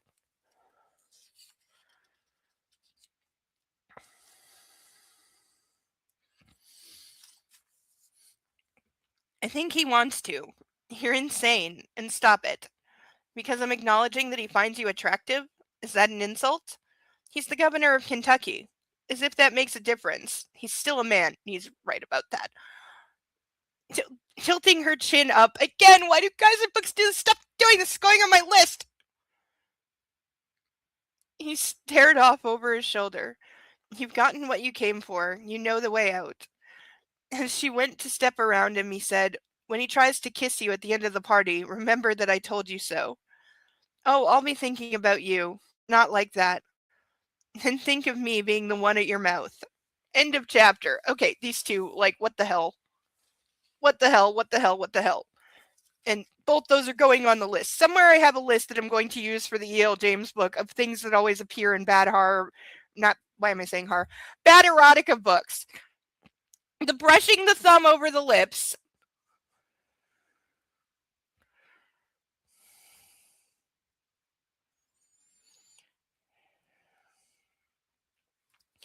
And the tilting her head.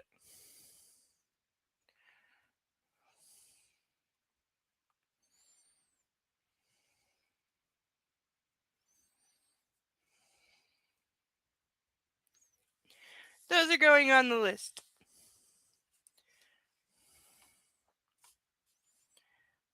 And I got a pen on myself, but that's okay. Okay. I'm going to run to the ladies' room, and then when we come back, I'll put these on because I can and because they're covered.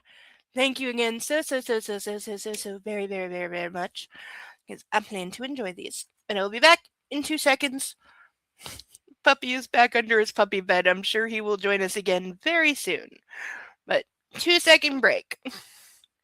And we still need names for Julia Roberts Duck and Mark Zuckerberg Duck. Or ideas for new ducks.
And we're back. And I caught that on my ear. There we go. Puppy Doodles is curled up on the couch, being adorable. Don't let me forget that I promised to read from my work in progress novel at the end of the evening. I have the relevant scene pulled up. But for now, this. It's been way too long.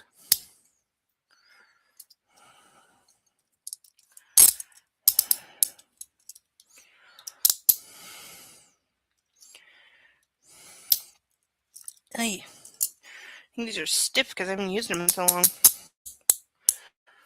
They're still kind of fairly new. Alright, there we go. And we have a key right here and one on a string around the monitor.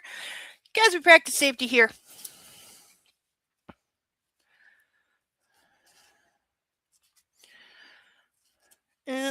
turn too far. Okay. Here we go.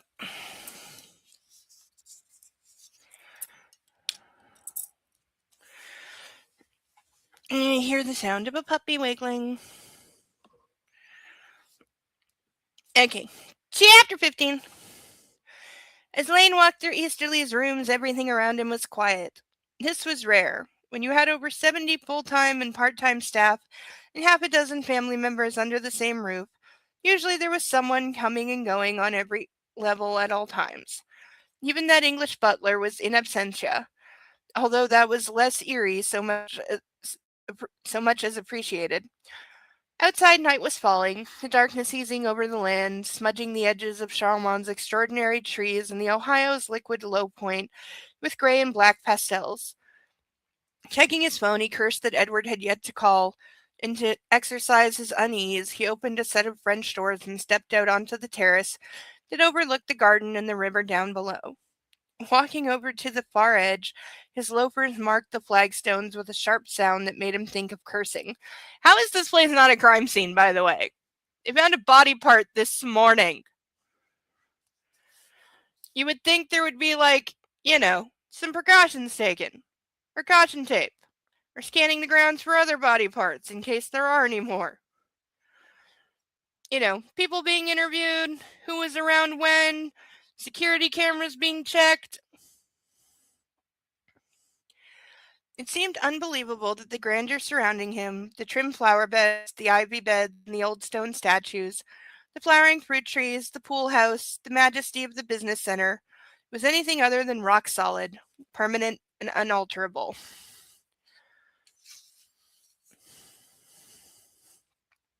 He thought of everything inside the house. The old master's paintings, the Abazon, I'm not saying that right. The Amazon and Persian rugs, the Baccarat crystal chandeliers, the Tiffany and Christophe, and even Paul Revere Sterling. Okay, I'm counting the brand names now. 1, 2, 3, 4, 5, 6, 7. Mezin and Limoges and Sevieres porcelain. We're up to like 10 now. The Royal Crown Derby, sets of dishes, and countless Waterford glasses. That makes 12. And then there was his mother's jewelry collection. A collection so vast it had a walk-in safe as big as some people's clothes closets. Okay, I think this is... Oh, yeah, I'm going to run out of room.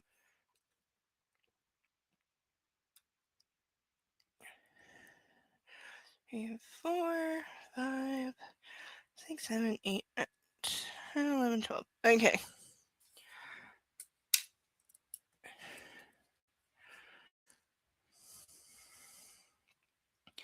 There had to be $70 or $80 million in all those assets. Well over triple that if he counted the paintings. After all, they had 3 properly documented Rembrandts, thanks to his grandparents' obsession with the artist. The problem, none of it was in cash form. And before it turned green, so to speak, there would need to be valuations, estimates, and auctions arranged, and all that would be so very public. Plus, he would have to pay a percentage to Christie's or Sotheby's, and maybe there would be faster dispositions with private sales, but those two would have to be brokered and would take time. It was like bringing blocks of ice to a fire. Helpful, but not urgent enough. Hey, he pivoted towards the house. Lizzie. As he held his arms out, she came to him readily, and for a moment the pressure was off. She was a breeze through his hair when it was hot, the sweet relief as he put a load down before the exhale before he closed his eyes for a sleep, desperately needed. I'm sleepy. You want to stay here tonight? She asked as she stroked his back. I don't know. We can if you want, or I can go and give you some space. No, I want to be with you.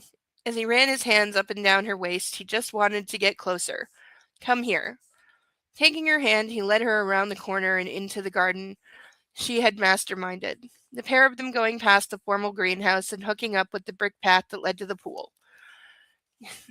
His body heated up even further as they closed in on the changing house with its awnings and Lanai? Lanai. Its loungers, bar, and grill. The pool itself was lit from down below, the aquamarine glow getting stronger as the last of the sun's rays disappeared over the Indiana side of the river. Crickets sounded, but it was too early in the season for the fireflies to come out. The enchantment of the soft, humid night was everywhere, though a melody that was as sexual as a naked form even though it was invisible. Lanai? What is it? And thank you.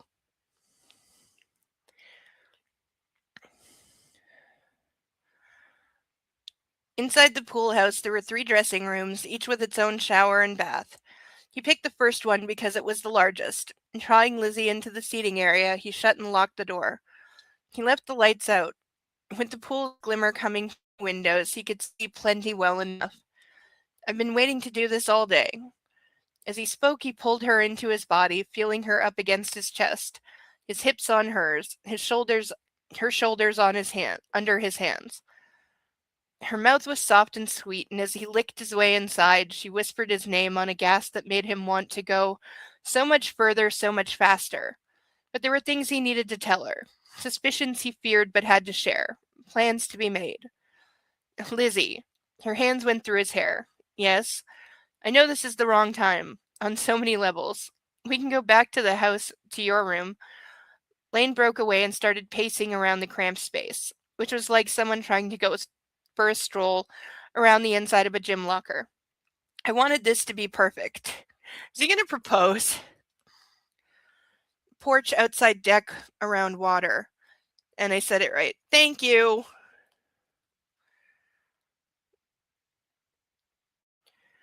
So let's go back. I wish I had more to offer you. And I will. After all this. I don't know what it'll look like, but there will be something in the future. He was aware he was prattling on, talking to himself.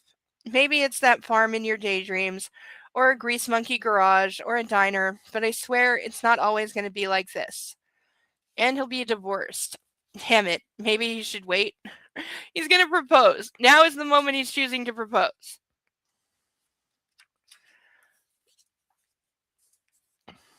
Except no, he decided. Life felt very precarious at the moment, and he had always regretted the time they had missed.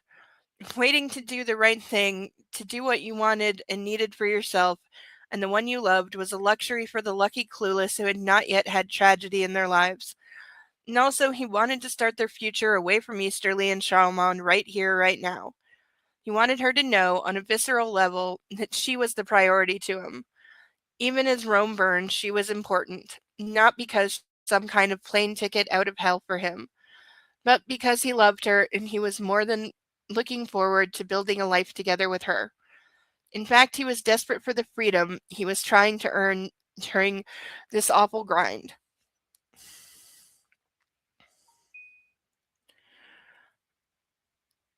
As he glanced at her, Lizzie shook her head and smiled at him.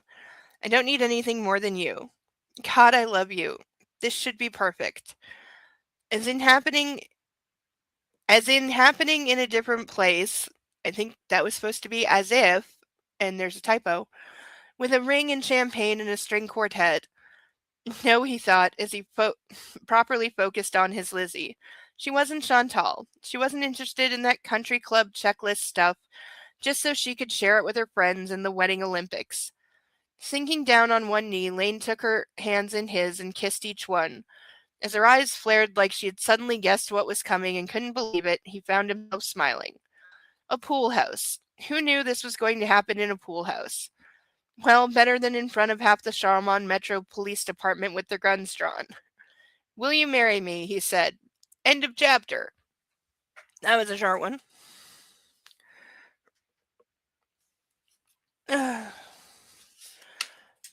Okay. Stretch break.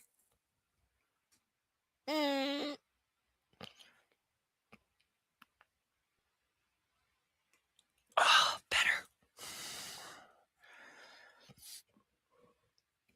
I think I'm definitely making pasta tonight. Which means Bo will beg for noodles because I've trained him to do that without meaning to. But he loves slurping down a spaghetti noodle. It makes him so happy.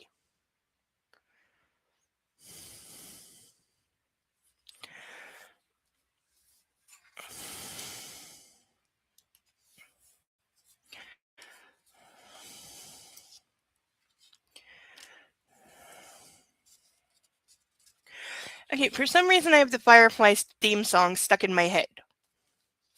Not that that's unwelcome. It's just unusual.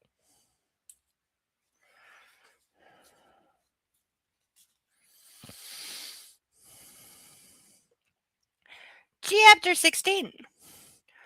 Edward took the long way home, coasting over the rural lanes that wound in and out of Ogden County's famous horse farms. The headlights of Shelby's truck the only illumination anywhere in the rolling landscape. As the window all the way down beside him, the air was warm and gentle on his face, and he breathed deep a lot. But his hands were tight on the wheel, and his gut was rolling. He kept thinking of Sutton with that politician of hers. Indeed, from all he'd heard, the shit Tagney was actually a gentleman. The governor had been faithful to his wife, and unlike a lot of men after he'd become a widower, he hadn't run off some 25-year-old rent a fantasy. Instead, he'd focused on the kids and the Commonwealth. And you could actually believe all that was true, because if there had been anything to the contrary, the newspapers would have reported it, or the man's opponents would have brought it out during the campaigns. Depends how good he is at covering up his secrets. Politicians get real good at that real early. So yes, a gentleman through and through, it seemed.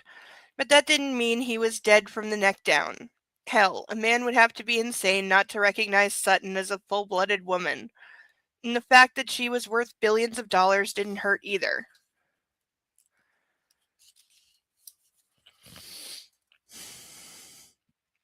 Even penniless, though, she would have been a catch beyond measure. She was level-headed, fun, passionate, silly, and sweet and smart.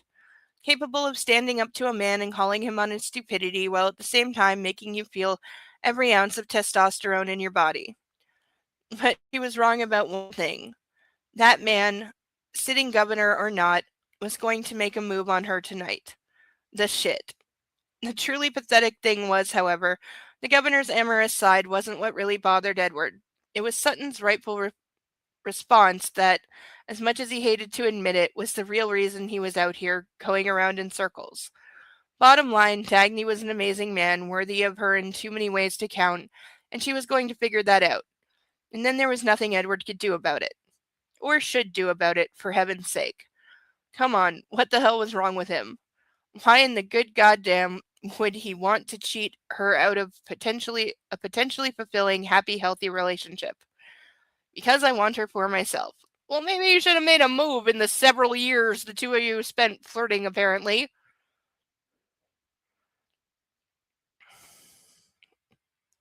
As his inner voice went center stage in Bullhorn, the only thing that stopped him from driving into a tree just to shut the thing up was the fact that he had no right to wreck Shelby's truck. Okay, that's like the second suicidal thing he said. I don't know if that's intentional or just bad writing. So he settled for banging the steering wheel a couple of times and carpet bombing the inside of the cab with the F word. Many miles and miles later, when Edward finally decided to actually go to the red and black instead of driving around like a 16-year-old kid whose cheerleader girlfriend was going to the prom with another football player, he discovered he'd managed to burn through half a tank of Shelby's gas. Pulling into a Shell station, he eased up on one of the 3 vacant pumps and went for his credit card. But nope, no wallet. Cursing, he got back in and went on to the red and black's main entrance. As he turned in between the 2 stone pillars, he was no closer to feeling at peace. But driving around all night and leaving Shelby on empty wasn't a solution. All that was going to get him was a hitchhike proposition and an embarrassing conversation when she and Mo and or Joey had to go bring him home. After parking in front of Barn B, Edward took the keys with him and then doubled back to crank the window up. Limping over to the cottage, he opened the door and expected it to be empty. Instead, Shelby was asleep in his chair, her legs tucked up to her chest and her head kicked to the side. Looking past her, he saw the kitchen had been cleaned up, and he would have bet the last of his mobility there was a bowl full of stew waiting for him in the refrigerator.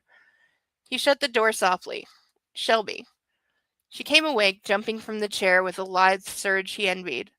Her ponytail had gotten shoved out of place, and she yanked the tie free, her hair tumbling around her shoulders. It was longer than he thought. Blonder, too. "What time is it?" she said as she regathered the waves, tying them back up again. "Almost 10 o'clock. The mare isn't coming now, is she?" "No, she's not." I left you a bowl in the refrigerator. I know. He found himself tracking her movements, everything from the subtle shift of her feet to the way she tucked that stray hair behind her ear. I know you did. Thank you. I'll see you in the morning then. As she went by him, he took her arm.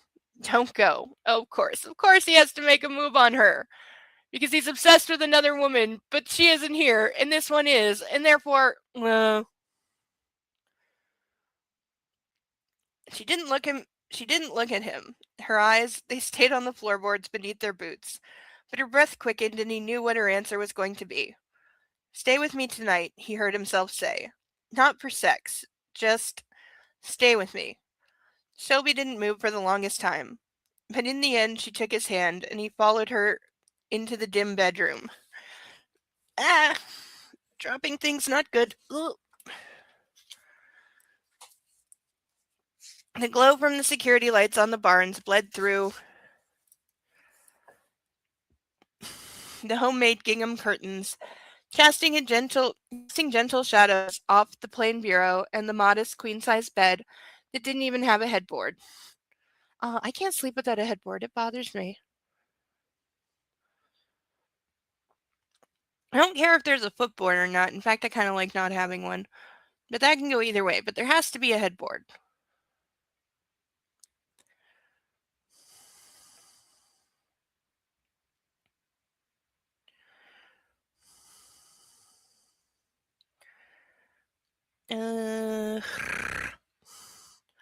He wasn't sure there were sheets under the duvet.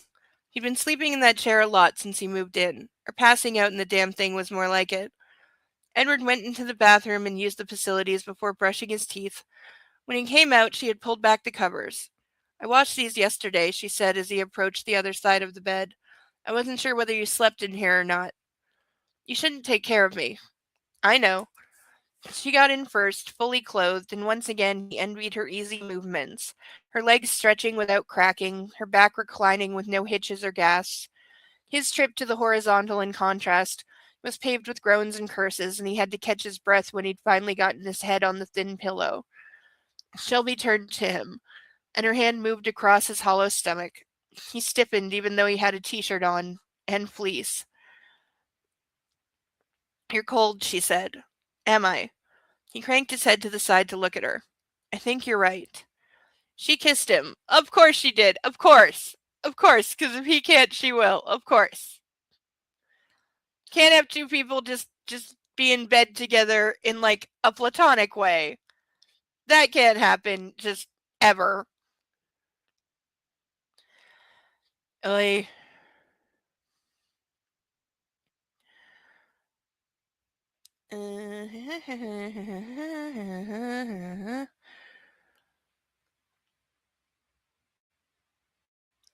Inching back, she whispered, You don't have to say it. What? You owe me nothing except this job, and I don't need nothing from you other than that. He grunted as he lifted his arm so he could run a fingertip over her jaw and down into her throat. He found that he was glad things were dark. I don't have anything to give anyone. Edward took her calloused hand and put it on the center of his chest. And I am cold. I know. And I know lots else about you. I've worked around animals all my life, and I don't expect any horse to be more or less than they are. And there's no reason for people to be any different than they are either. Just so you know, they're going to end up together. It was the strangest thing. Ever since he'd been kidnapped out of that hotel in South America, he had been tight all over his body. First out of terror, later from the pain as the torture and starvation had ground him down, and then after the rescue, his body hadn't functioned well on so many levels. And there had also come the fight to keep his mind from cannibalizing itself. But now in this quiet darkness, he felt a vital loosening. Because of course she has magic healing powers, like all women in books do. I can feel you staring at me, he said softly. That's because I am, and it's okay. Like I said, you don't owe me a thing. I don't expect nothing from you. For some reason, he thought of Mo Brown's son, Joey. Handsome, strapping kid, just her age. Great around horses, as good-natured as they came, and no dummy. She needed to be spending her nighttime hours with somebody like that. So why are you doing this? He murmured. That's my decision, ain't it? My choice that I don't need to explain to nobody, including you. This is true. Her calm, forthright declaration, coupled with the concept that he was accepted just exactly as he was, furthered the strange and miraculous uncoiling in him. This is going to lead to him getting a boner. And the longer he lay next to Shelby, the more his body eased, or perhaps it was his soul.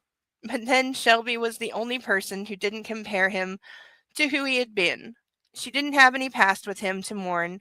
She wasn't looking for him to triumph over his tragedy, to rejoin the BBC, to helm his family. He was a horse recovering from an injury out to pasture, exposed to the elements. That she was prepared to feed and care for. Probably because that was the only thing she knew to do when confronted with suffering. The exhale he released took years off him. In fact, he had been unaware of the weight he was carrying inside his heart, or the resentment he had against everybody that had been in his old life. In fact, the truth was he hated all of them. Hated every one of them who stared at him with pitying eyes and shock and sadness. He wanted to scream at them that he hadn't volunteered for what had happened to him, or what he looked like, or where he had ended up, and that his tragedy was none of their fucking business. They thought it was upsetting laying their eyes on him. Screw that. He'd had to live He'd had to live through and with it all. And yes, he even resented Sutton, even though she was no more at fault than any of the rest of them. Shelby was free of all that. She was clean compared to their contamination. She was fresh air in a garbage dump. She was a vista in what was otherwise a cell with no windows. Edward groaned as he pushed himself onto his shoulder and kissed her back. And beneath his lips, her mouth was as open and honest as she was. He hardened instantly. Told you. But instead of getting under her sweatshirt and into her jeans, he pulled back and tucked her against him. Thank you, he whispered. For what? He just shook his head, and then he closed his eyes. For the first time in what felt like forever, he drifted off to sleep, stone cold sober. So I guess she's cured his drinking now? Because again, magical powers. Why is it always like that? Why is it always the guy who is damaged and tortured and, emotionally whatever? He just needs that one right woman, and then somehow all the problems of the world just cease to exist, and she magically cures his battered heart and tormented soul and whatever else, and...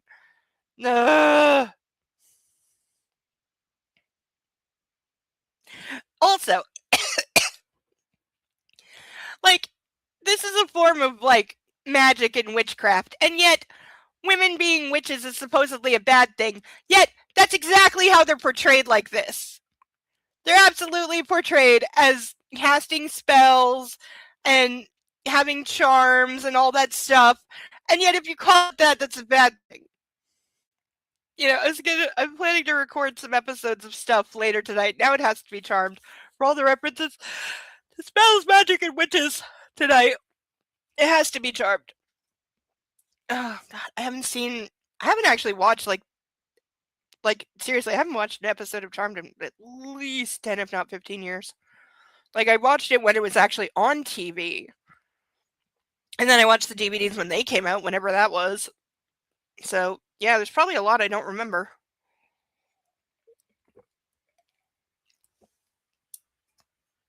I do know I'm going to have to be careful of the music, because that show, it was not only peak 90s, it was very music heavy. A lot of songs I still listen to I got from that show. I mean, it had very good taste in music, but it had a lot of music, which YouTube does not approve of.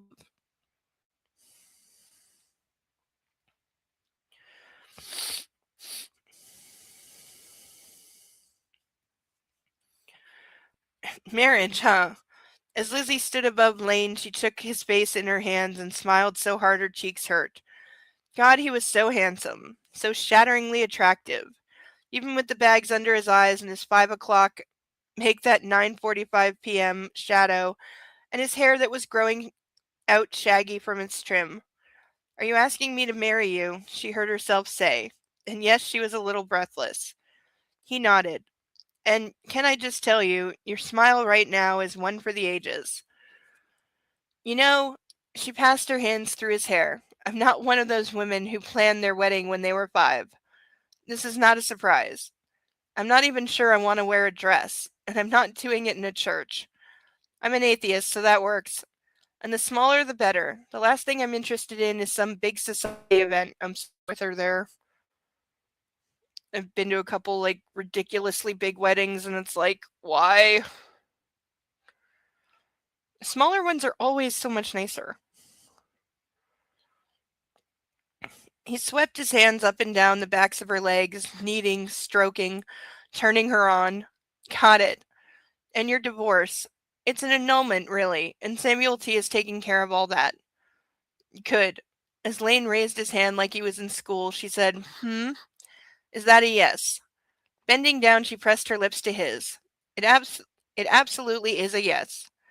Next thing she knew, he took her onto the chaise lounge, his heavy, warm body rolled on top of hers, and then they were kissing deeply, and laughing and kissing some more. And then she was naked, and so was he. Of course. She gasped as she gasped his name as he entered her, and oh God, he was good. Penetrating her nice and deep, stretching her, dominating her. We're just listing all the things. Just go for all the things. She'd never told him how much she liked the feel of him on her, how she craved the times when he took her wrists and held her down. Whoa! Where is this coming from? Which author am I reading right now? Because this sounds like some 50 Shades. How the sessions where he was greedy and a little rough turned her on. Seriously! Where the fuck is this from? But he knew. Yeah, because in these books, couples never have to discuss what they like in bed. They just magically know. They just instinctively know what the other person likes. Ugh. Yeah, I remember having this conversation with someone who was married too, and it was over whether people should masturbate. By people and women, because religious idiot conversation, so it only applied to women. And her assertion was that women should not masturbate because then you, and I'm quoting, "might not enjoy the feel of your husband's hand when he touches your body." I didn't say this to her, and I regret not saying it to her, but my immediate thought was, well, he can fucking learn, can he? Because her position was that a woman shouldn't do any kind of sexual touching or be touched at all, not just sex. You shouldn't even let a guy feel you up, because when you get married, the I guess we're presuming equally inexperienced guy that you married, though that's never ever ever ever ever ever ever true. Uh, he has no clue what he's doing, but since you've never been touched before, everything will feel good. Because it's the only way that you know, and therefore it will be good, and that's not how that fucking works. Ugh. But, like, literally, God forbid you should have, I don't know, a conversation about sex with your partner. Where you're like, I like this, but I don't like this. Like, it was just one of the dumbest, most absurd conversations I ever freaking had. I had to bite my tongue so much. And I shouldn't have. I don't know why I did. Yeah. Yeah, Sarah's got it. I didn't know there was a buffalo emoji. That's so cute.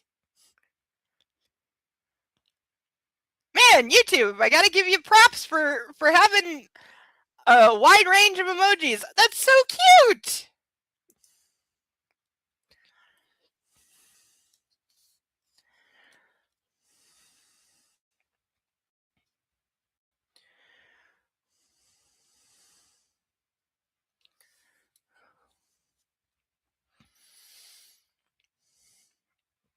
But he knew.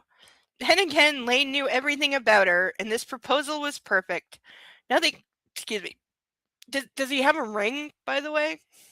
Because I don't count it as engaged until he literally puts a ring on it. Doesn't have to be a fancy or expensive ring, but there has to be a ring.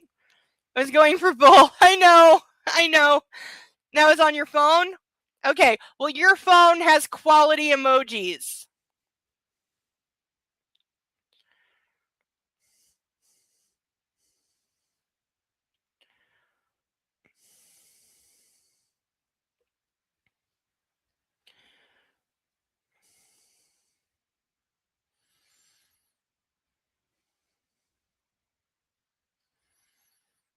Uh, Nothing showed her fancy, and no, she didn't want some big diamond from him either. All she needed was him. All she wanted was the two of them together. So they were starting this engagement off on the right foot as far as she was concerned. Yes, Lane was surrounded by chaos. Yes, there was no way of knowing how any of this was going to shake out. I know because it's a book, and it's a romance, and therefore happy ending. And no, most women with half a brain wouldn't sign on for someone with his background, not even the gold diggers now. But love had a funny way of giving you faith in the one who loved you back, and nothing was guaranteed in life, neither riches nor health. At the end of the day, you just had to let yourself go, and the best place to land was in the arms of a good man. As pleasure rocketed through her, Lizzie called out his name, and his head felt his head drop into her neck as he cursed and jerked deep inside her. Because the word jerked is so romantic. So beautiful, so perfect, especially as he hugged her close afterwards. God, I love you, he said in her ear. You're the only thing that makes sense right now. I'm not scared, she whispered. You and I are going to figure this out, somehow. And we're going to be okay. That's all that matters to me. Inching back, his blue eyes were the stuff of romance novels. You don't get to say that in a romance novel! No! No! Wait, no! I haven't done this in a while. Where is it? Nope, not that. No, I haven't done this in a while. Oh, nope, wrong thing. Where's the handle? Hold on.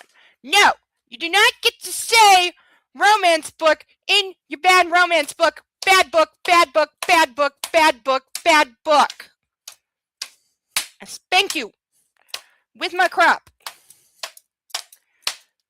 Is anyone surprised that I can wield this thing with cups on?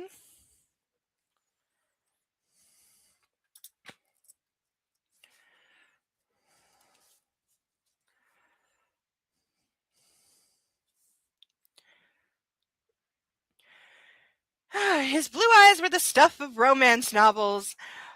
Reverent, sincere, full of love. I'm going to get you a ring. I don't want one, said no woman ever. She stroked his hair again, flattening it where she had messed it up. I don't like anything on my hands or wrists. Not with my job. That's why you put it on a chain. So a diamond watch is out. Definitely. His phone rang in his pocket and he shook his head. I don't care who that is. I'm not. You should probably. He settled the issue by kissing her, his body starting to move again. Lizzie went along with it. There were so many worse things in life than making love with your new fiancé on a warm Kentucky night. The problems would be waiting for them when they were finished. This little slice of heaven was only for the two of them, a party no one else was invited to. End of chapter. Ugh. Alright, so we got about an hour's worth of reading left, and then I shall read from my own attempts at writing, and hopefully be better than this. I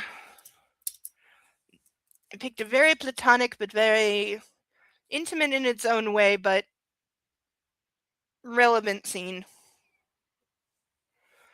that I hope is well received. I did not pre-read it, and it's in like I haven't edited stage, so if I stumble a little bit, it's because I realized I screwed something up on the writing, but hopefully it's good. It's a scene that I remember working very, very hard on, because it had to be just right and convey things.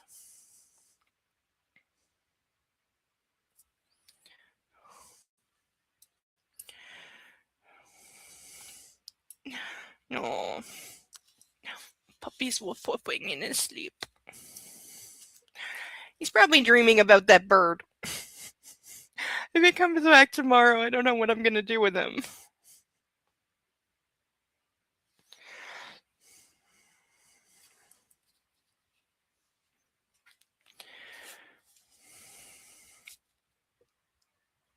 I think we will actually make to where I said on the thumbnail. I said chapter 18. I think we will get through. These chapters have been relatively short, so I think we'll be okay. Chapter 17. By the time the creme caramel was cleared, Sutton was ready to scream. It wasn't the conversation. Governor Dagny, still not sure if I'm saying that right, Boone, and Thomas George Tao? Seriously, where is she getting these names from? Like the big book of the most obscure Southern names you've ever heard? The president of the University of Charlemont were great company, two of the most powerful men in the state bantering back and forth like the old friends they were. The other people around the table were also wonderful. Tau's wife, Berlin. Okay, we got another weird spelling name. Berylline.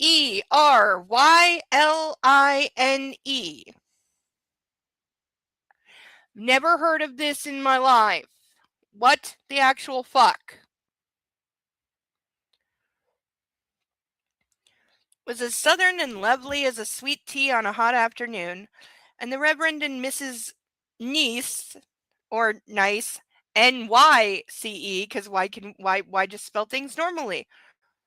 The leaders of the largest Baptist community in the state were as solid as granite and as uplifting as a sunbeam.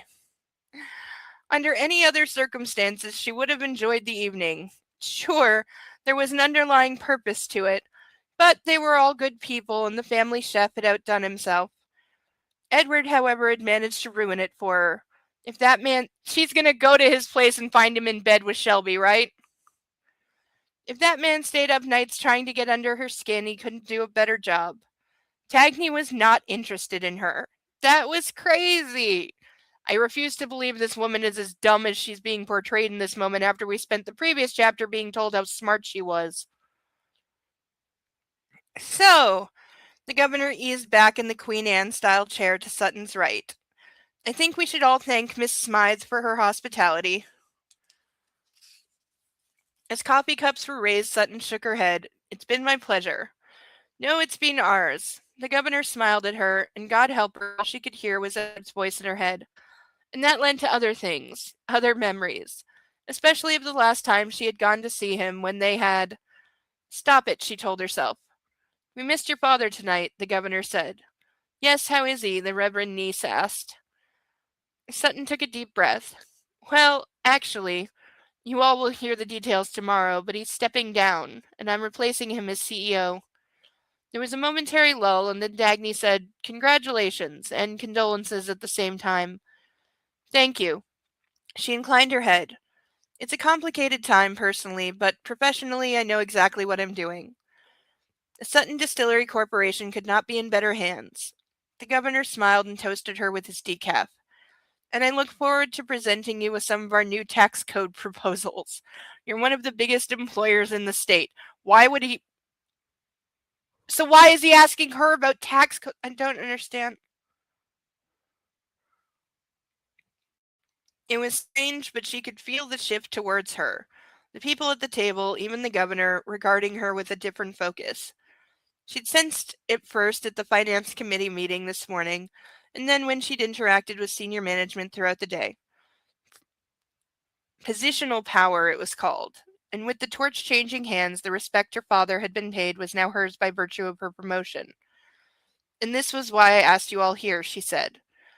I would have happily come for the dessert, Reverend Niece said as he gestured towards his clean plate. That was evidence of the good Lord as far as I'm concerned. Amen, George Tao interjected. I would ask for seconds, but I would tell his doctor, Berlin, I'm pronouncing her name as Berlin, finished for him. She is my conscience. Sutton waited for the laughter to die down, and then she found herself fighting back tears. Clearing her throat, she composed herself. My father means the world to me. She looked up at the portrait of him that hung on the wall on the opposite end of the room, and I would like to recognize his contributions to this state and the community of Charlemont in some significant ways. After much thought, I would like to endow a chair at the University of Charlemont in economics in his name. I have a check for $5 million to that end, and I'm prepared to give that amount tonight. Ugh, there's a moth and I need to kill it. Oh. Got away. Damn it. Damn it! I hate these freaking moths. They come around in the summer and they're just annoying.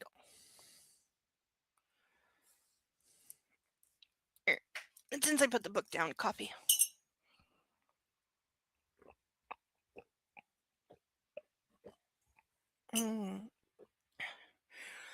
Freshly brewed last night, but still good.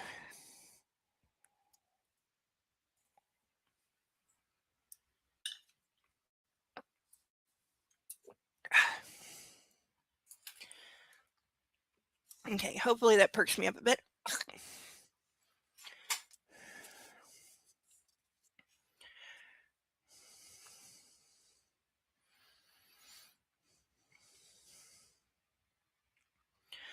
There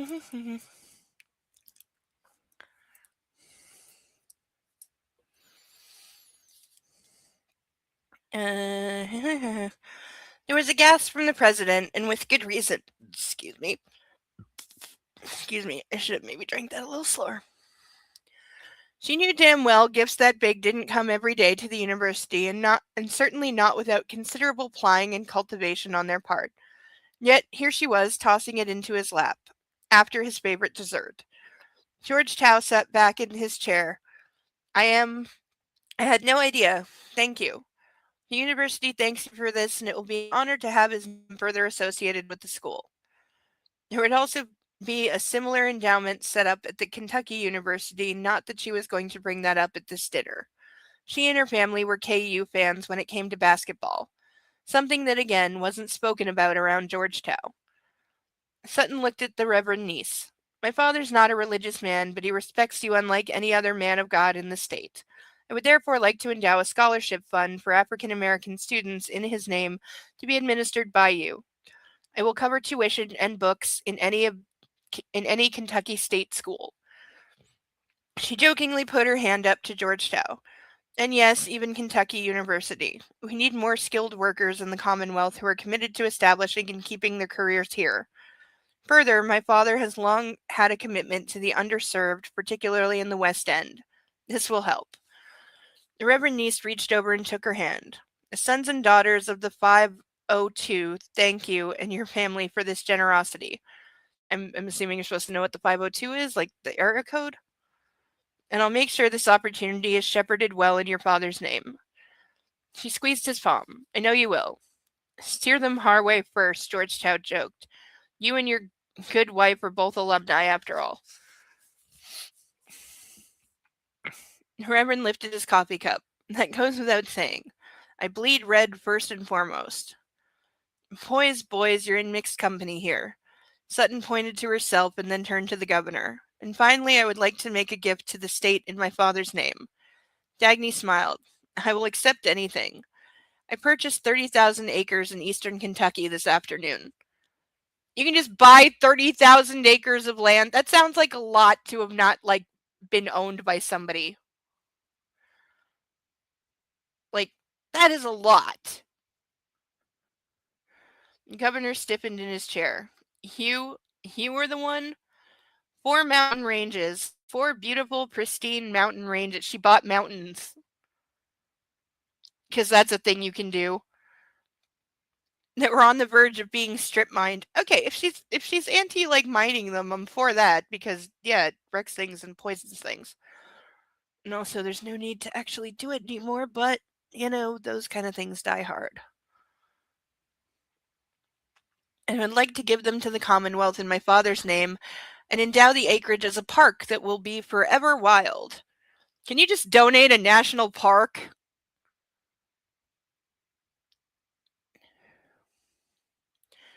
502 is 9th Central Kentucky. So it's like, so yeah, it's an area in the state.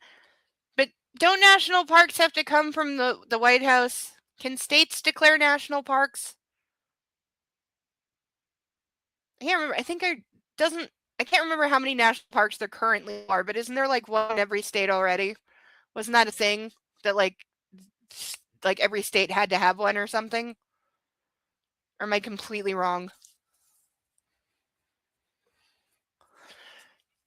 State or municipal park. Oh yeah. Just really, really, really big one.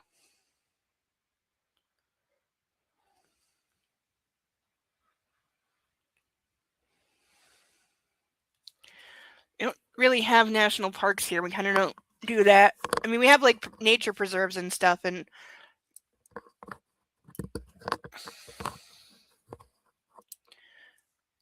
because, we tend to have some spectacular nature up here in certain places.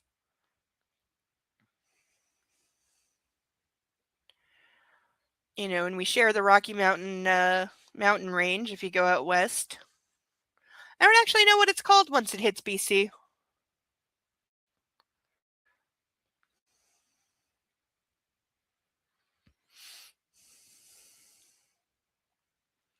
I'm sure I did when I was in school, but that was one of those things that didn't survive the end of the year, probably.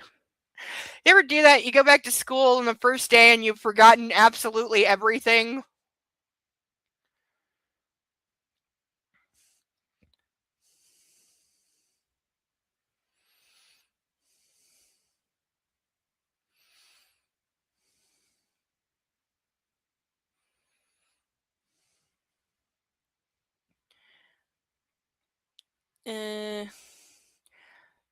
Cagney actually looked down at the table for a moment. This is... My father has hunted all his life. Deer, dove, duck. Hunting doves just seems wrong. His favorite thing was to get out and be in a natural environment. There's meat in my freezer right now that he brought home to his family. I grew up eating what he provided us. He's not able to do that anymore, but I assure you, his heart is still out there in those woods. How long does, meat like that keep in a freezer? I mean, theoretically, forever. Kinda.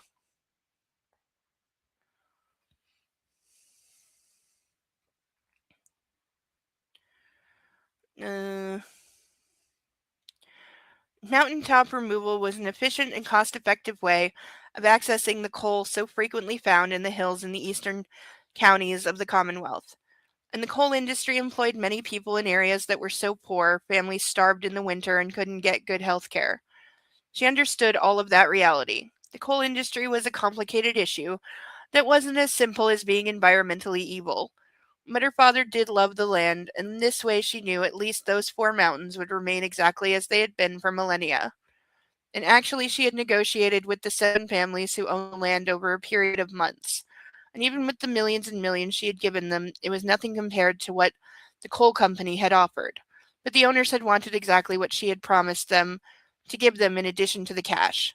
And she was making good on it right now. Well, isn't that convenient that everyone was an environmentalist? Forever wild. Forever as the good Lord made them, as her father Reynolds would say.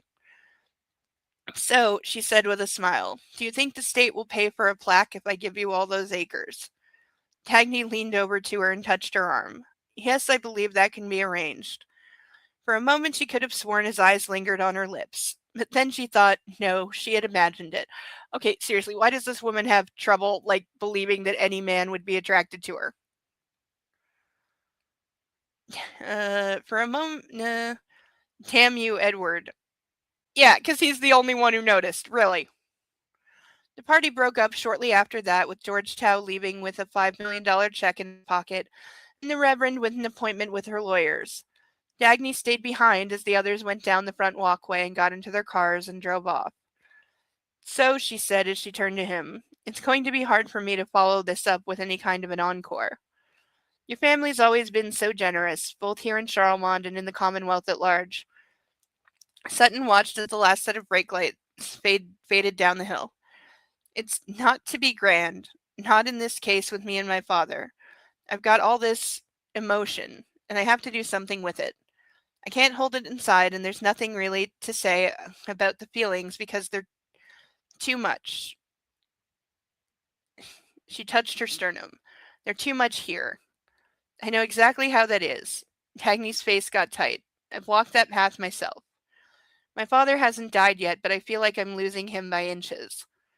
She focused on the treetops off in the distance, measuring the curving outline of where the fluffy branches met the velvet darkness of the night sky. Seeing him diminish further day by day isn't just about the current suffering.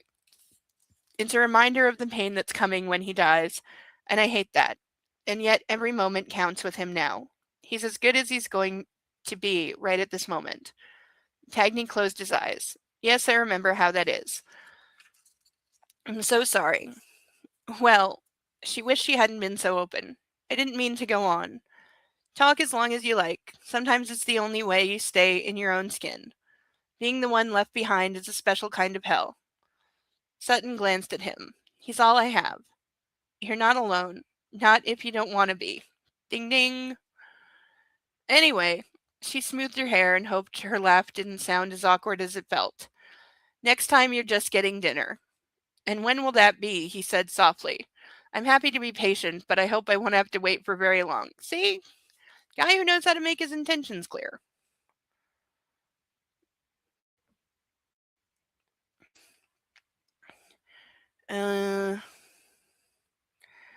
Sutton felt her brows raise. Are you asking me out? Yes, ma'am, I do believe I am. As she shifted her eyes away, Dagny laughed. Too much? I'm sorry.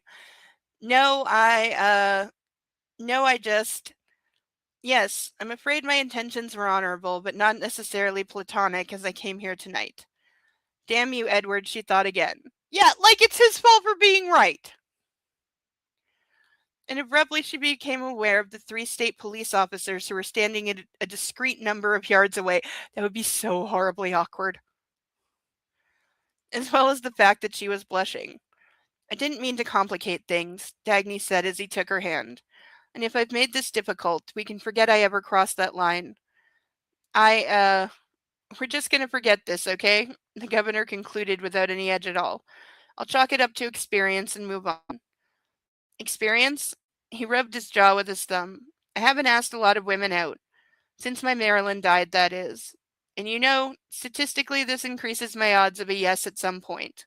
And since I'm an optimist, I'm taking that positive away from this evening, along with those 4 mountains. Sutton laughed. So other people have told you no. I find that hard to believe. Well, actually, you're the first one I've asked, but as I said, I've gotten a rejection out of the way and lived to tell the tale. He smiled and reached out to her face. Your mouth has fallen open. I'm just surprised, she laughed, that I'm your first. I mean, oh crap. The governor laughed back and then grew serious. It was so hard when I lost Maryland, and it's been a long time since anyone else registered, to be honest. And even though this will not make me look like a stud in the slightest, it's taken me 2 months to get up the courage to ask you. 2 months? Remember when I saw you at the Capitol building in March? That's when I decided I was going to ask you for a date. Then I chickened out. But you invited me here tonight and I decided to go for it. Do not feel bad, though. I'm a big boy. I can take it. I'm in love with someone, she blurted. Why would you do that? Girl, stop talking. The governor recoiled and then cursed softly. Oh, I'm so sorry. I didn't know you were with anyone. I would never have disrespected your relationship. We're not together. She waved her hand. There's no relationship. It's not anything that makes sense, actually. Well, Dagny stared into her eyes. Edward Baldwin is a fool then. Yeah, because of course everyone knows who it is, because they've probably been publicly flirting with each other for several years. Sutton opened her mouth to deny it, but the man in front of her wasn't an idiot. There's nothing going on between us, and I guess I still need to get that through my head. And also because of my new role, it's not a great time for me. At the risk of being forward, I just want to say that in the future, I'm willing to be your rebound. He laughed. Yes, that is desperate, but I'm way out of practice with all this, and you're a very intelligent, very beautiful woman who deserves a good man. I'm sorry. Me too. He put out his palm for a shake. But at least we're going to see a lot of each other, especially with this new job of yours. Yes, we will. Why? Why would the head of a bourbon company be frequenting meetings with the governor of the state? I don't get.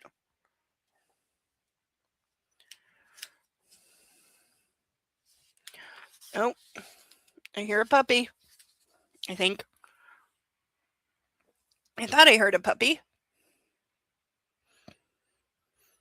Okay, maybe I'm hearing invisible puppies.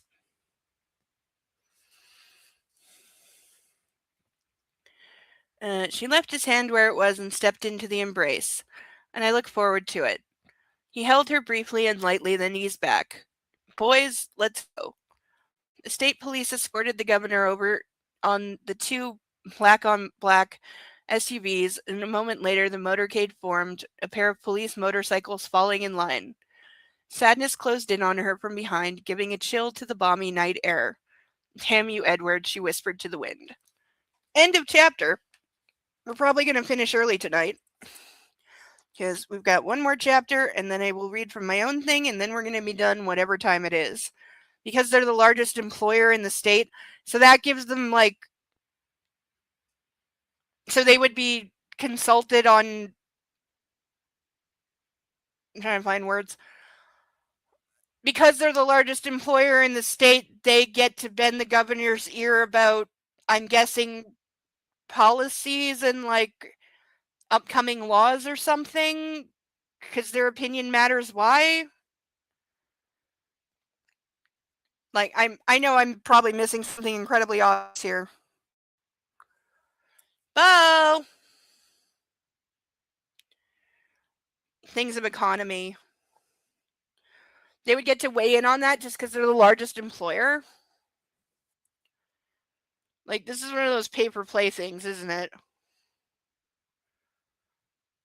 Because I'm guessing largest employer and the fact that she's rich also means that her family makes significant political contributions to campaigns, etc.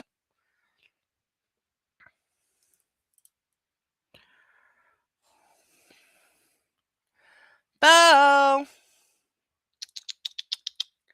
Bo! You want to come here? You might be too sleepy. Oh, I need to fix my fan. That's why, because they give political contributions, so they get to help influence things like tax codes. Alright, gotta take the headphones off. Oh no, did I put the headphones through the cuffs? I did.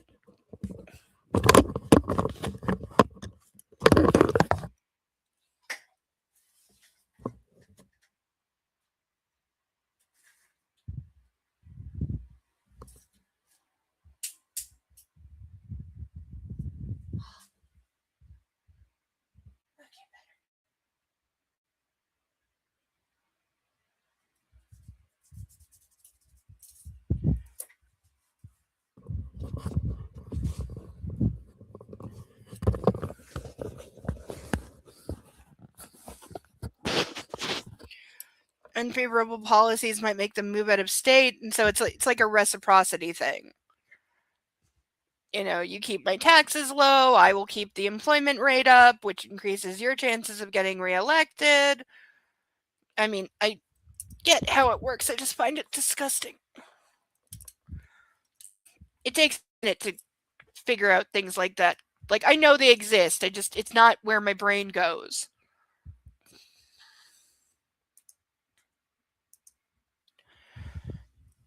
You know, I'm not saying Canada doesn't have its own version of that kind of things. We do. It's just different because the parties are different here. Like, politics isn't as person oriented here. Like, when you're voting here, you're not voting for whoever, you know, the guy is. Nobody was voting for Mark Carney. They were voting for the Liberal Party. You know, people vote by party here because that's how it is. Like, the guy in the office happens to be the head of the party because that's how that works, but it's less, like, I could not name 5 current politicians in this country, probably. because it's not so personal, and it's not about like that person. Like, it's just different.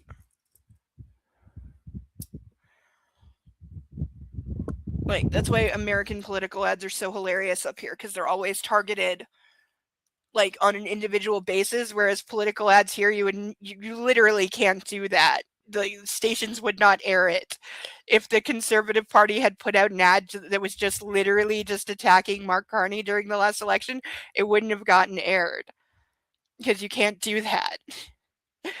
If the Conservative Party wants to make an attack ad against the Liberal Party, they can do that, but you can't attack the person. Because it's not about them. It doesn't work that way.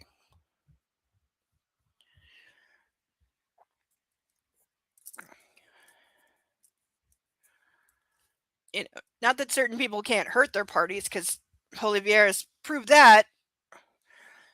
The Bloc hate him. The Conservatives tried to run him. They failed massively. Now people hated them for backing him. So that, it works kind of that way. It can work against you, but, it's because you supported him, not because he was the guy running. I doubt they'll back him again, though, because, that kind of blew up in their faces. They used him to pull a vote of no confidence to get the Liberal government kicked out of office, and the Liberal government then thoroughly trounced them by an even bigger margin than they had before. So how's that working for you?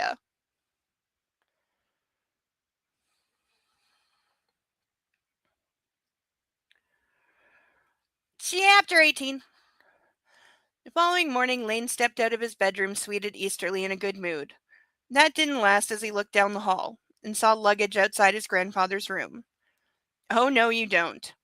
Stalking over to the stacked bags, he didn't bother knocking on the partially open door. Jeff, you are not leaving. The guy already was leaving. Let go. What do you expect him to do?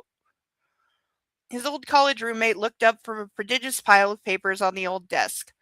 I have to get back to New York, buddy. Now I definitely heard a puppy. Bo! You want to cuddle?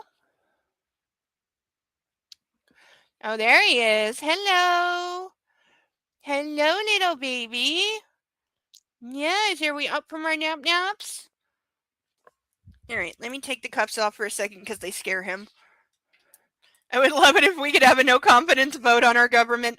Yeah, it's happened more than once that governments have been ousted that way. That's how Harper finally got out. I remember watching it. I was too young to vote, but it set records because it was 3 days in the House of Parliament of him trying and failing to defend his record, and vote after vote after vote, because it was perilously close. It was down to 1 or 2 votes, and so they kept calling for a vote of no confidence, hoping to swing 1 or 2 people, and they wound up voting something like 83 times over 3 days until finally he was ousted, and that was the end of the last conservative federal government that we had. And that was like 25 years ago, so it tells you how much people remember how much they fucked up and people hated them. Especially towards the end.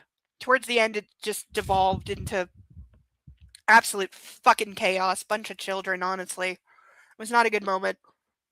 Bo, come here. Come on, yes, you can do it. Come on, up. Come on, little baby. Up, you can do it. Yes, my good boy. Yes, come on. Come on now. Come on, you can do it. Up. You can do it. Yes, I promised you more cuddles.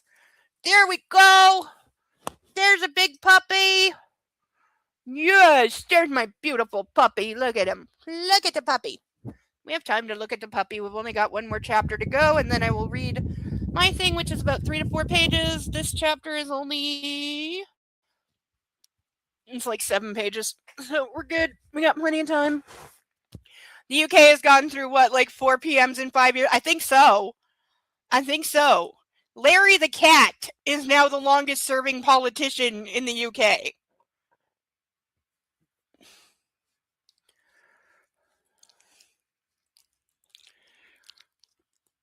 He's now served under 7 prime ministers and he's still there.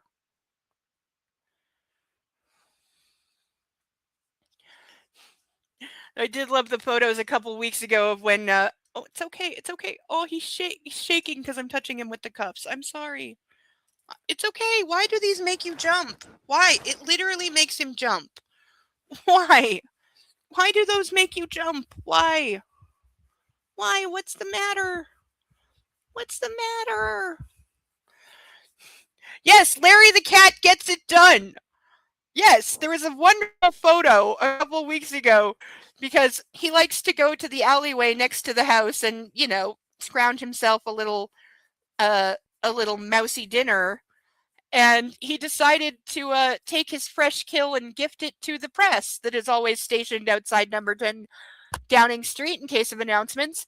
So he walked up to them, presented them the mouse, and then sat and posed for pictures with his trophy. It was very sweet.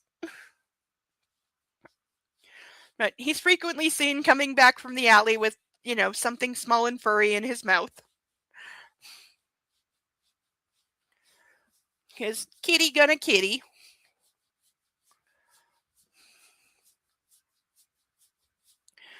He's a very good boy.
Okay, and he muted me because of course he does.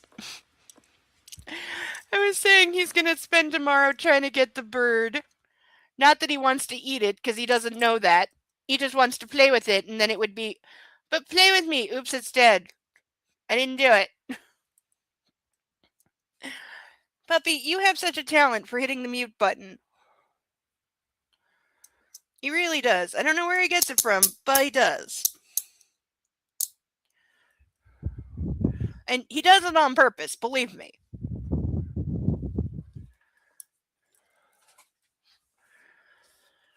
And hey, your buddy came, he found out the depth of the embezzlement, and he fucked your maid. What else is there for him to do? Though, if it turns out that the maid was like an undercover reporter or something, what kind of bird was it? I'm not sure. It wasn't a pigeon. I know that. It was a fairly large something brown and very round. So maybe like a sparrow of some kind, or like a very small hawk. It kind of looked like a tiny hawk. It had very long tail feathers. And I'm on the 20th floor, so something that can get up to the 20th floor. But it had more of like a cheap sound than like a screech like a hawk has.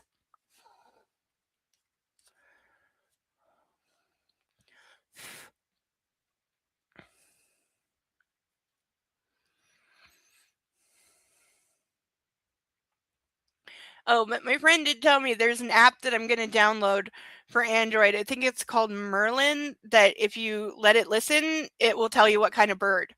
So if it comes back tomorrow, I'm going to use that to identify the bird. Sparrows are small. Yeah, that's what I was thinking. It's bigger than a sparrow. But I think it's also not like fully grown.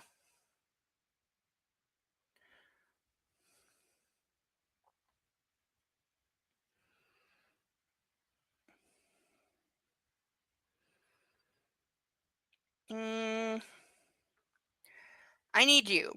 But I've made sure I have everything ready for the feds. The guy indicated various printouts and held up a flash drive. I've created a summary of, you're miserable on Wall Street, you realize.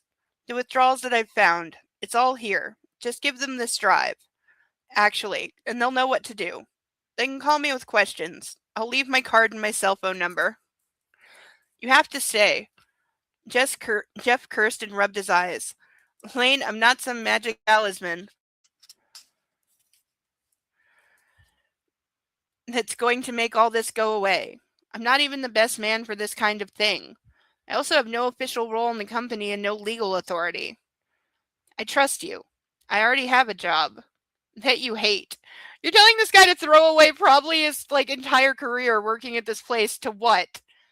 Come play finance guy for you for a week and then what? You might not even have a company anymore. And there's fire trucks very, very close by. It'll be the building across the street again. We just had fire drill. We're not fire drill. We just had fire alarm testing for 2 days because, ugh. Bo was not a happy puppy. And he couldn't even bark at it most of the day because Mommy was sleeping, and he knows he's not allowed to bark while Mommy's sleeping because if he wakes me up, he's in trouble. And right now I'm sleeping from about 9-10 in the morning till whenever in the afternoon, which is not great. And I'm not happy, but so far nothing is working at getting things turned back the other way. But this is why I'm considering buying a bottle of NyQuil, because, that stuff will definitely put your lights out no matter how much sleep you've had or haven't had. NyQuil is, really strong. Though I don't know if it is, since I know they redid the formula quite recently because it was unavailable for a while here. There was like 6 months where you couldn't buy it because they were redoing the formula because something they found out was bad and they had to take out of it. I don't really know the details. So I'm hoping it still has that like extreme knockout ability if I decide to do that.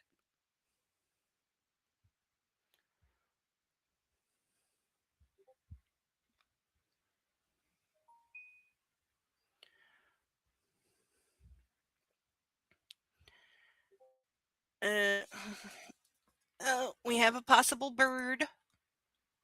Let's see. No, it wasn't black like that. Like the color that the head is was the entire bird, but it was about that size and with longer tail feathers.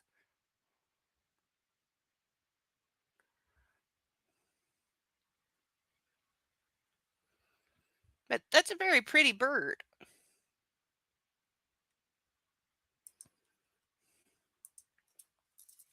But yeah, the whole bird was like dark brown with like little white like tips of the feathers coming through, which is why I think it's not like maybe fully grown. Like maybe it's only a few months old, so it's still like getting its adult feathers.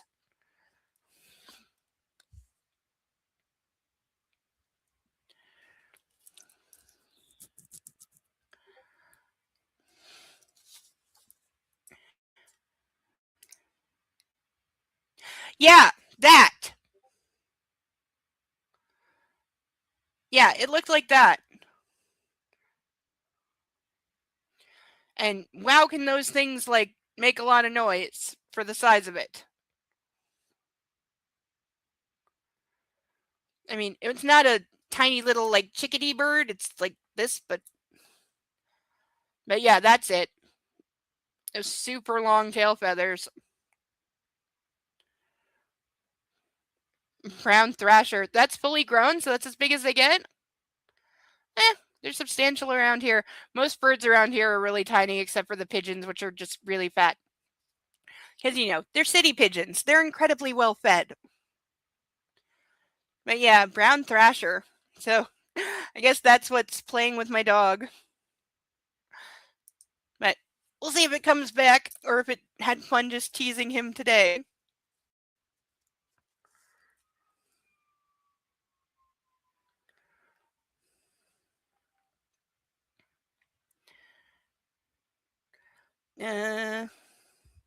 No offense, but my paychecks are huge and they don't bounce. You have more money than you need. You may live in a modest midtown apartment, but you're sitting on a fortune. So leave your job and work for no money for me. Like, I'm sorry, this guy's a jerk right now. Because I don't do stupid things, like leave perfectly good work, miserable work, for a forest fire. Well, at least you'll be warm, and we can toast marshmallows. What's up? Jeff broke out laughing. Lane. Jeff.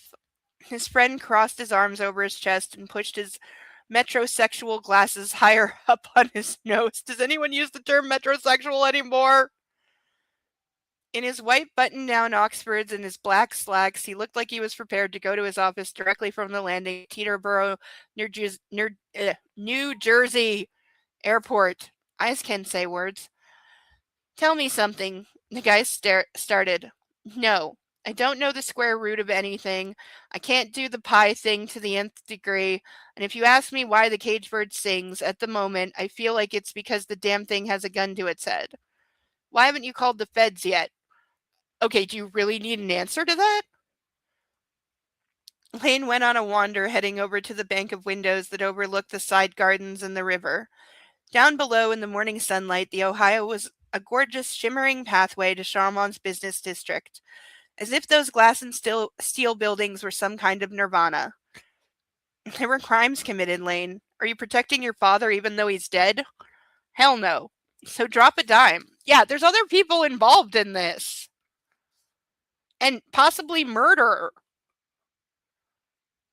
We're a privately held corporation. If there was malfeasance, my family are the only ones who were damaged. It's our money that was lost, not that of 1,000 shareholders. It's no one else's problem or concern. I don't think the law works that way. I don't think you're allowed to say, I'm aware of multiple federal crimes having been committed, but it's a private business, therefore I don't have to report it. I really don't think that's how that works. If that is how that works, sorry, but y'all fucked up in the States if that's how that works.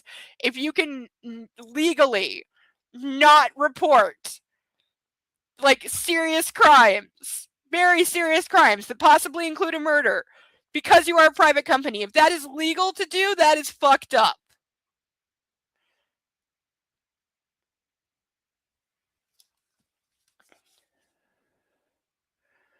You're kidding me, right? His old roommate stared across at him like there was a horn growing out of his forehead. Laws were broken because improper disclosures were filed with the state attorney general and the IRS. Yeah, there's no way you're allowed to not report that just because you're a private business. There's no way. I found discrepancies in your mandatory annual reports. You could be brought up on federal charges for collusion, Lane. Hell, I could too, now that I know what I do. Yeah, see? You can't cover this up. That isn't you. No, that's not how anything works.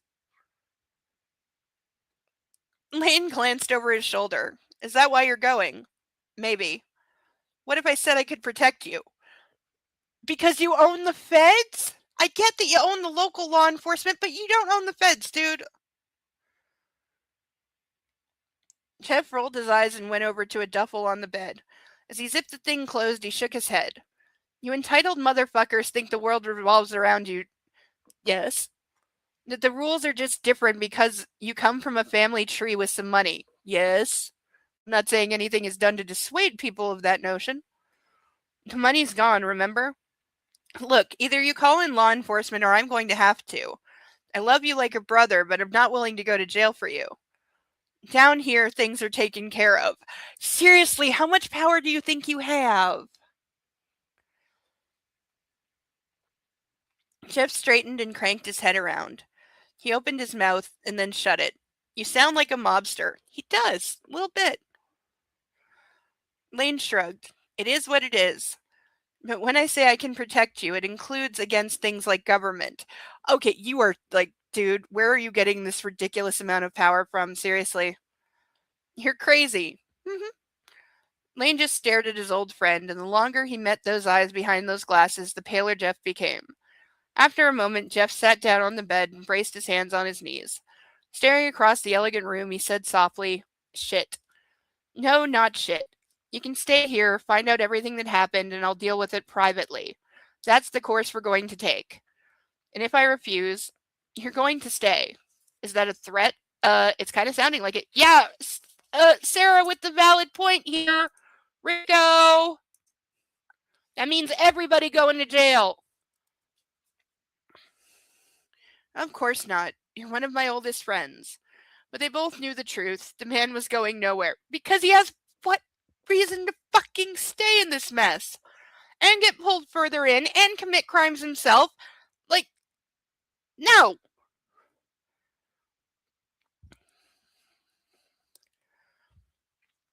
Jesus Christ. Jeff put his hand to his temple like his head was pounding. If I'd known what kind of rabbit hole this was, I never would have come down here. I'm going to take care of you. Even without the money, there are too many people who owe my family. I have plenty of resources. In other words, we have 250 years worth of favors to cash in. Because you're going to coerce them too? It is what it is. Fuck you, Lane. Let's play this out, okay? You finish what you started. Maybe it takes you another week. And then you're free to go. No harm, no foul. It's like you were never here. I'll take it from there. And if I leave now, I really can't let you do that. I'm sorry. Okay, now you're really threatening somebody. What the fuck? This is so left field. Jeff shook his head like he wanted to wake up from a bad dream. The real world doesn't run like this anymore, Lane. This isn't the 50s. You Bradford types can't control things like you used to.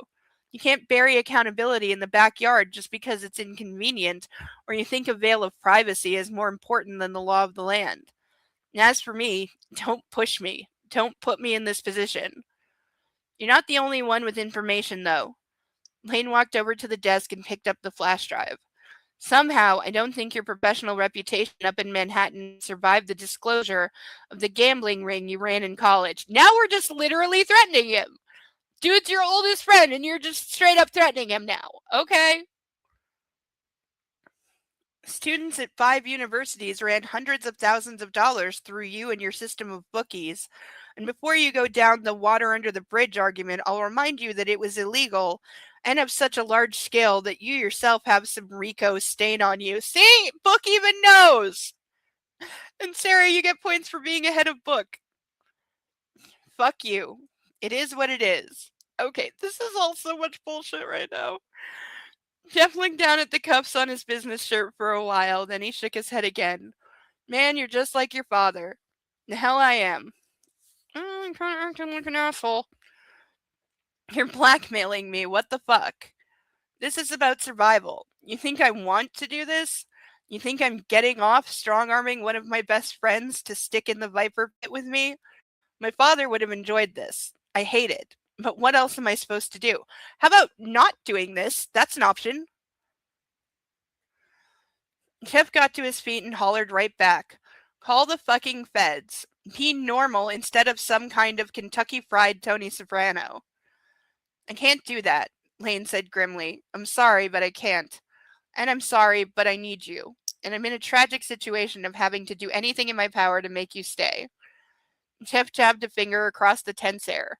You're an asshole if you go down this road, and that doesn't change just because you're playing the poor me card. If you were in my situation, you'd do the same. No, I wouldn't. You don't know that. Trust me, shit like this changes everything. You've got that right, Jeff snapped. Flashbacks of them as college students at UVA, in the frat house, in class, and on vacations that Lane paid for filtered through his mind. There had been poker games and practical jokes, women and more women, especially on his part. He had never once thought the guy wouldn't be in his life. But he was out of time, out of options, and at the end of the rope. I'm not like my father, Lane said. So delusion also runs in your family. Quite a gene pool you people have got. Quite a motherfucking gene pool. So I guess the friend is staying. Wonder who he's gonna hook up with, or are we gonna see the maid again? Here's the company directory. There's a phone, the computer, this is a desk, and yep, this is a chair. As Mac ran out of gas, he glanced around the reception area in front of his office at the old site. Like maybe someone would jump out from behind the rustic furniture and give him an orientation lifeline. The perfect Beth, as he was coming to think of her, just laughed. Okay, he's like obsessed with this woman he's met once.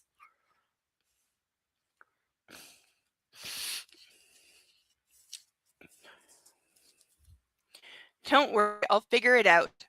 Do I have a username and password to get into the system? At his blank look, she tapped the directory. Okay. So I'm going to call the IT department and get that started. Unless HR is already on it. She took her purse off her shoulder and put it under the desk. Don't worry, I'll take care of everything.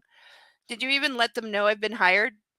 Right. How about you send them an email and tell them I'll be calling around various places to get everything up and rolling? So did this guy do anything other than tell her she's hired? Like, is this the first time he's hiring somebody? I want you to know, in spite of the stunning incompetence I'm currently throwing around here, I'm stellar at many things, making bourbon being chief among them. As she smiled at him, Mac found himself looking into her eyes for a little too long. In her red blouse and her black skirt and her flat shoes, she was everything that was competent, attractive, and smart. Man, these women wear a lot of red. Prove. Well, I'm good at my job too, Beth said. This is why you hired me. So, you take care of your stuff, I'll take care of mine, and we'll be set. The old site's cabin door opened, and Lane Baldwin walked in looking like he'd been in a car wreck and left the injuries untreated. His face was drawn, his hair a mess, his movements as coordinated as a jar of spilled marbles. We're going for a ride, he said grimly. Come on. Beth Lewis, my new executive assistant, this is Lane Baldwin. Yes, he's who you think he is. As Beth lifted a hand, Max studiously ignored how awestruck she seemed to be. Then again, Lane had been one of People magazine's most eligible whatevers a couple of times. Also on TV and in magazines and online for dating actresses. Okay, apparently this guy dated like half the known world. And then there had been that Vanity Fair article on the family where he had played the role of sexy, commitment-phobic playboy. Talk about method acting. What the fuck? So he's suddenly a high profile, he's Bruce Wayne. He's who Bruce Wayne pretends to be in the Nolan Batman movies. Good thing the guy was reformed and in a fully committed relationship, or Mac would have wanted to throat punch him. Hi, she said. I'm sorry about your father. Lane nodded, but didn't really seem to notice her. Welcome aboard, Mac. We're late. I didn't know we had a meeting. Oh, it's raining. That's what I'm hearing.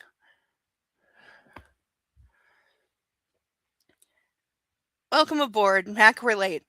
I didn't know we had a meeting, but apparently it was time to hit the road. Oh crap. Beth, can you send that email for me? As Mac gave her his sign-in details, Lane was already out the door and striding over to his Porsche. And you'll have to excuse him, there's a lot going on. Beth nodded. I totally understand, and I'll take care of everything. Don't worry. Oh, what's your cell phone, in case something comes up that I can't handle? Mac picked up a BBC pad and a pen and scribbled his digits down for her. I don't have any meetings scheduled for today, but then I didn't know I had this one, so who the hell knows what's going to happen next? I'll call if I need you. I don't know how long I'll be, and I don't know where I'm going. Be optimistic. Maybe it's Disneyland. I don't think there's a Disneyland in Kentucky, though that would be cool. As he turned away laughing, he told himself not to look back, and he almost made it out the door without pulling a glance over the shoulder. Almost.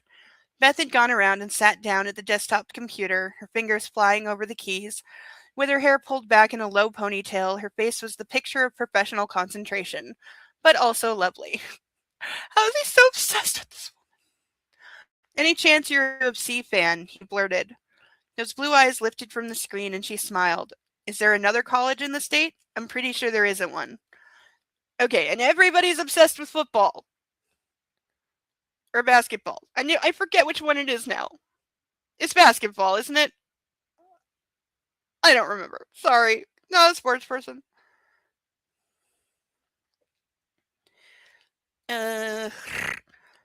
Max smiled and threw her a wave.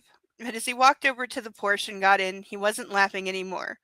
What the hell, Lane? You don't return my calls, but show up here pissed off I'm late for something I didn't know about? I'm solving your grain problem. That's what I'm doing. The guy put on a pair of Wayfarers. I think I know what those are, but I forget. And you're coming with me because someone has to tell my solution how much you require. Still mad at me? As Lane hit the gas and skidded out of the loose gravel parking lot, Mac clicked his seatbelt into place. You get me the corn I need. You can slap me across the face with a dead fish if you want.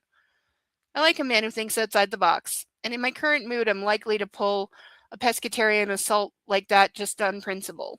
End of chapter. Basketball. Okay. I will try very hard to remember that. I know it is important to certain people. I genuinely will try to remember that. But we made it. We made it to the end of the chapter that we intended to, and exactly on time for me to read my thing, and then we're good, so we did good. I'm going to take these off. We're going to select the next 3 ducks, last ones for the evening, and then I will name them over the week if nobody else does. If you have suggestions for names after this, leave it in the Discord.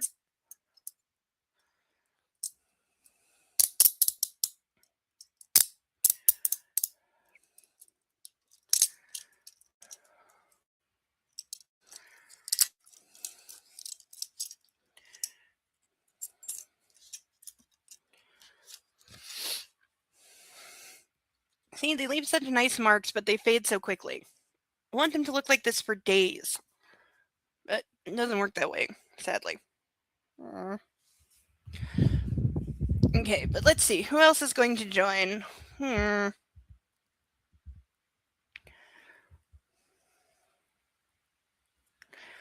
I'm gonna do this.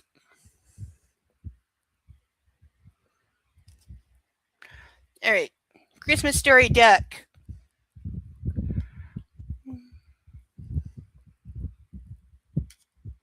Okay, I mostly grabbed this one. Evil Knievel Duck.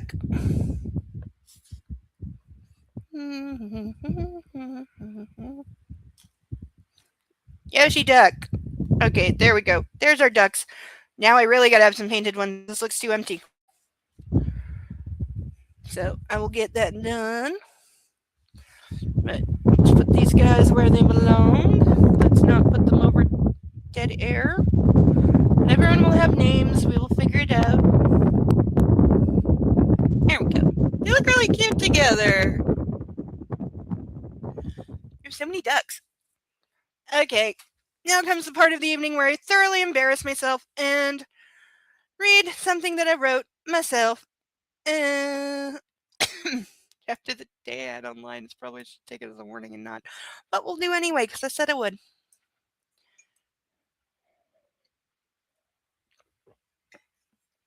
Okay, this is about 3-ish pages in total. And this is one of their early outings where he's trying to get her used to going out and, socializing, interacting, living like a normal person after, not for a long time. So there's a lot of telling things. Not everything is as it seems, of course. Here we go.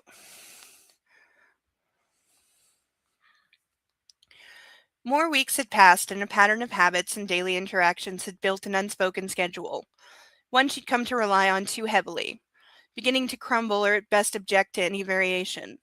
Though she still refused to interact with the staff or make her preferences known, what was important now was that she not give in to the false security of self-imprisonment. Just for a walk in the park, and I'll hold your hand the whole time if that's what you want, was the initial offer he'd made her. They'd argued about it intensely. She was adamant she wasn't ready. He was equally adamant she'd never believed she was ready. Avoidance taken to extreme is denial, he'd cautioned her when she'd refused for the fourth time. This is your home, not a crypt. You must stop acting as if you are dead. In the moment, the gentle reminder proved too much. She'd responded by returning to her room without eating breakfast. It was clear words could not reach her. A practical demonstration was needed. Relying on the adage that seeing was often believing, he spent the morning arranging some small occurrences that would nudge her in the right direction. 5 days later, as he was timing their 6-minute eggs, a bowl of ice at the ready, she'd walked into the breakfast room and without a word filled the tea basket with a certain custom blend, setting it next to the glass teapot, giving silent consent. Then taking the plate and making her selections from the assortment of breads, cheese, and cold meats on the sideboard, leaving the jam and butter untouched. As she took her place at the table, she too casually remarked, "I believe I fancy taking the air today. If I may have a cup of tea before we go." He also answered in silence, pouring the hot water carefully and evenly over the delicate blend, leaving the brew to steep and noting the time. He joined her at the table and added 2 soft-boiled eggs to her plate. "It's expected to be sunny today. I would suggest you wear a hat. Your eyes will be sensitive." He nodded and ate calmly as they read to each other from the morning papers, an earthy smell filling the room. "Tell me again," she requested as they approached the I forget how to say this. I believe it's Finelli Market. It's a real market in Boston. It wasn't busy at this time, which is why he'd chosen the hour. "I promise I won't let go of your hand unless you want me to. Now stop worrying and let's see what takes your fancy." As they strolled past stalls hawking trinkets and produce, the first thing to turn her head was a cart overflowing with brightly colored flowers, offering "build your own bouquet" for the sum of $20. The brightness of the flowers had made her almost smile as she tiptoed over the cobblestones, carefully sidestepping the puddles to get a better look, squeezing his hand tightly. "Flowers might brighten up your room. Why don't we get some?" Her would-be smile wilted as she looked down again, shaking her head and mumbling about feeling ill. He knelt in front of her, taking her face in his hands. "Remember, it's all right to want, to have. No flowers today. Let's find something else." He took her by the hand again, continuing through the marketplace. She didn't look up again until the sound of shushu bells caught her attention. A cheerful man was selling shaved ice from a wooden cart. He was smiling and spry, giving a nod that seemed part bow to those who stopped to buy. It was decades of habit and compulsion. She smiled truly, making a bold choice, her eyes shining with wonder and hope. For a moment she was what she had never been, innocent. "I want that." Feeling carefree and unrestricted, she darted for it, or rather tried to. He stood rooted in place, holding her hand just as firmly. She stumbled but didn't fall as her new Mary Jane slid on the wet cobblestones. Turning, she looked confused, but only for a moment, which was a promising sign. "Can't I? Why can't I? You said I could have what I want." She turned, trying again to pull him with her, though she knew now he wouldn't move. Her throat was burning as she watched the old man smile and wave to a group of children passing by. They greeted him in unison and almost all bought a cone, some sharing with those that didn't buy. When they waved goodbye, he waved back and pretended to shoo them away, laughing, saying something kind to him in a language she didn't understand. Her eyes were not smiling or kind when she turned to face Hannibal again. "You said I could." She pulled her hand away and he released her. She was standing, a vision in bronze statuary or perhaps silver engraving, he couldn't decide. As she filled out her body, and even with tears falling slowly, she asserted herself. "You said I could have what I wanted. You promised you weren't lying." That she came towards him was also a good sign. That she raised her voice knowing they were in public now was not. Her actions were drawing a few glances.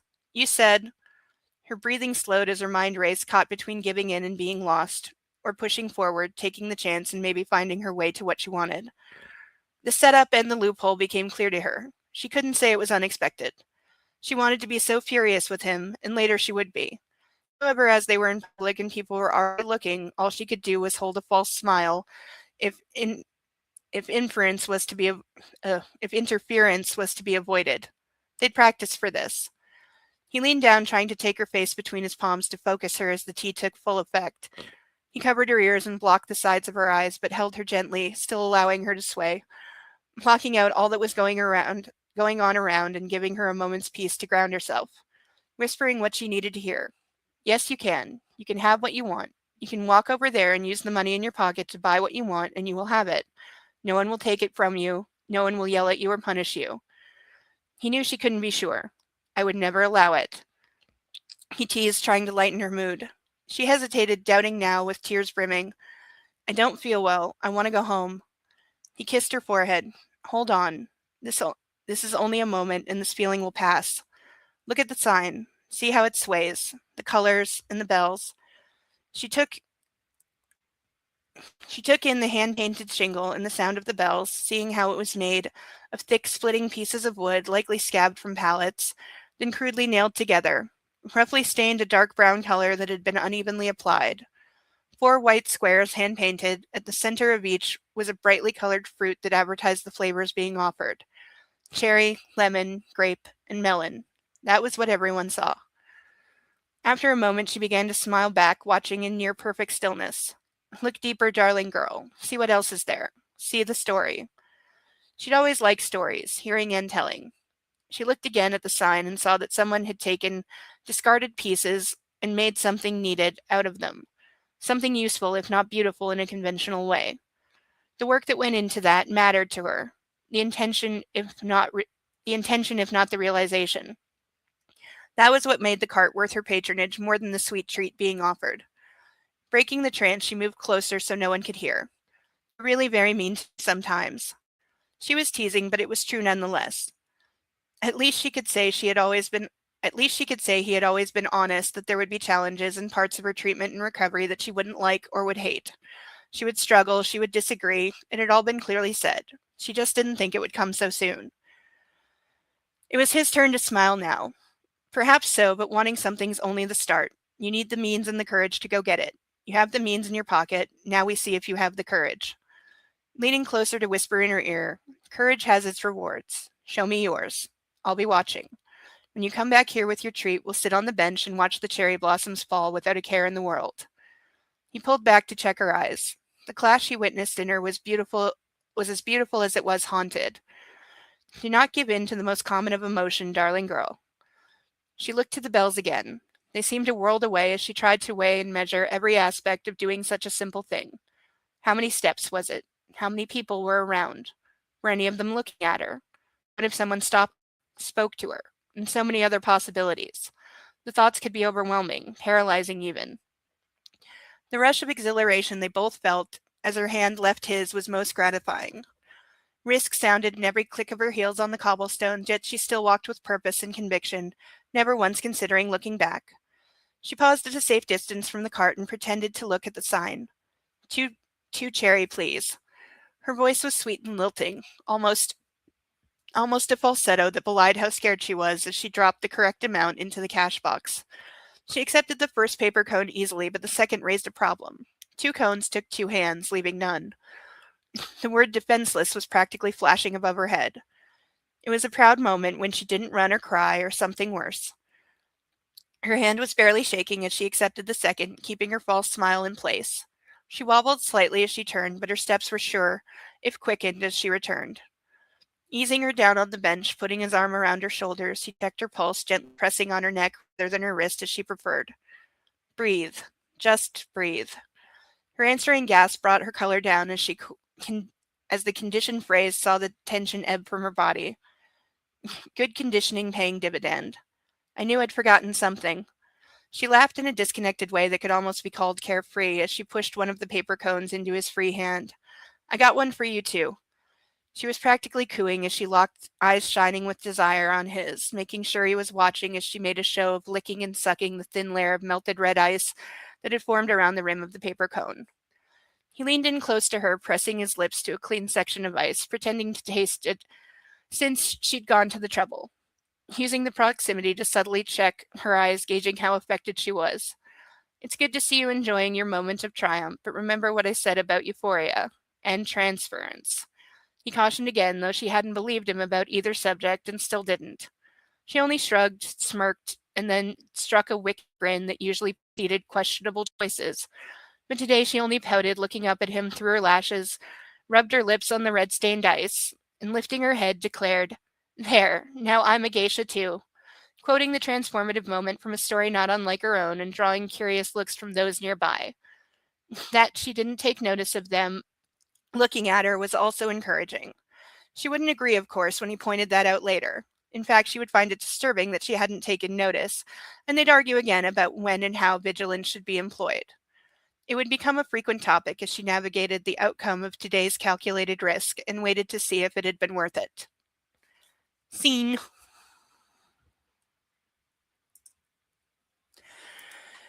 It's not getting easier.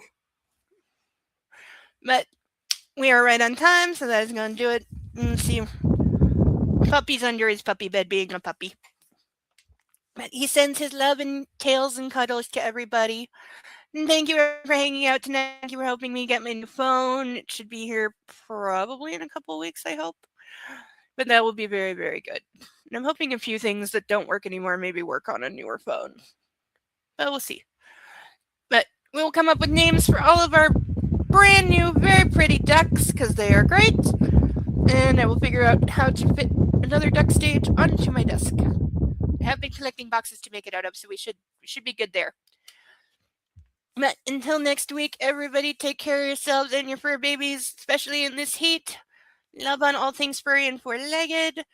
And I'll say goodnight to Sasha, Izzy, Ozzy, and Persephone. And I think we also had Sniper. And I'm forgetting Butters. That's who I'm forgetting. Butters, who is Deacon's kitty. I think that's all the fur babies. But if I forgot any, let me know. But have a good rest of your weekend. Until next week, this has been Tea and Rose's Book Club. I've been in Lane. Take care of yourself. And above all, love on a fur baby and love yourself. Till next week. Bye-bye.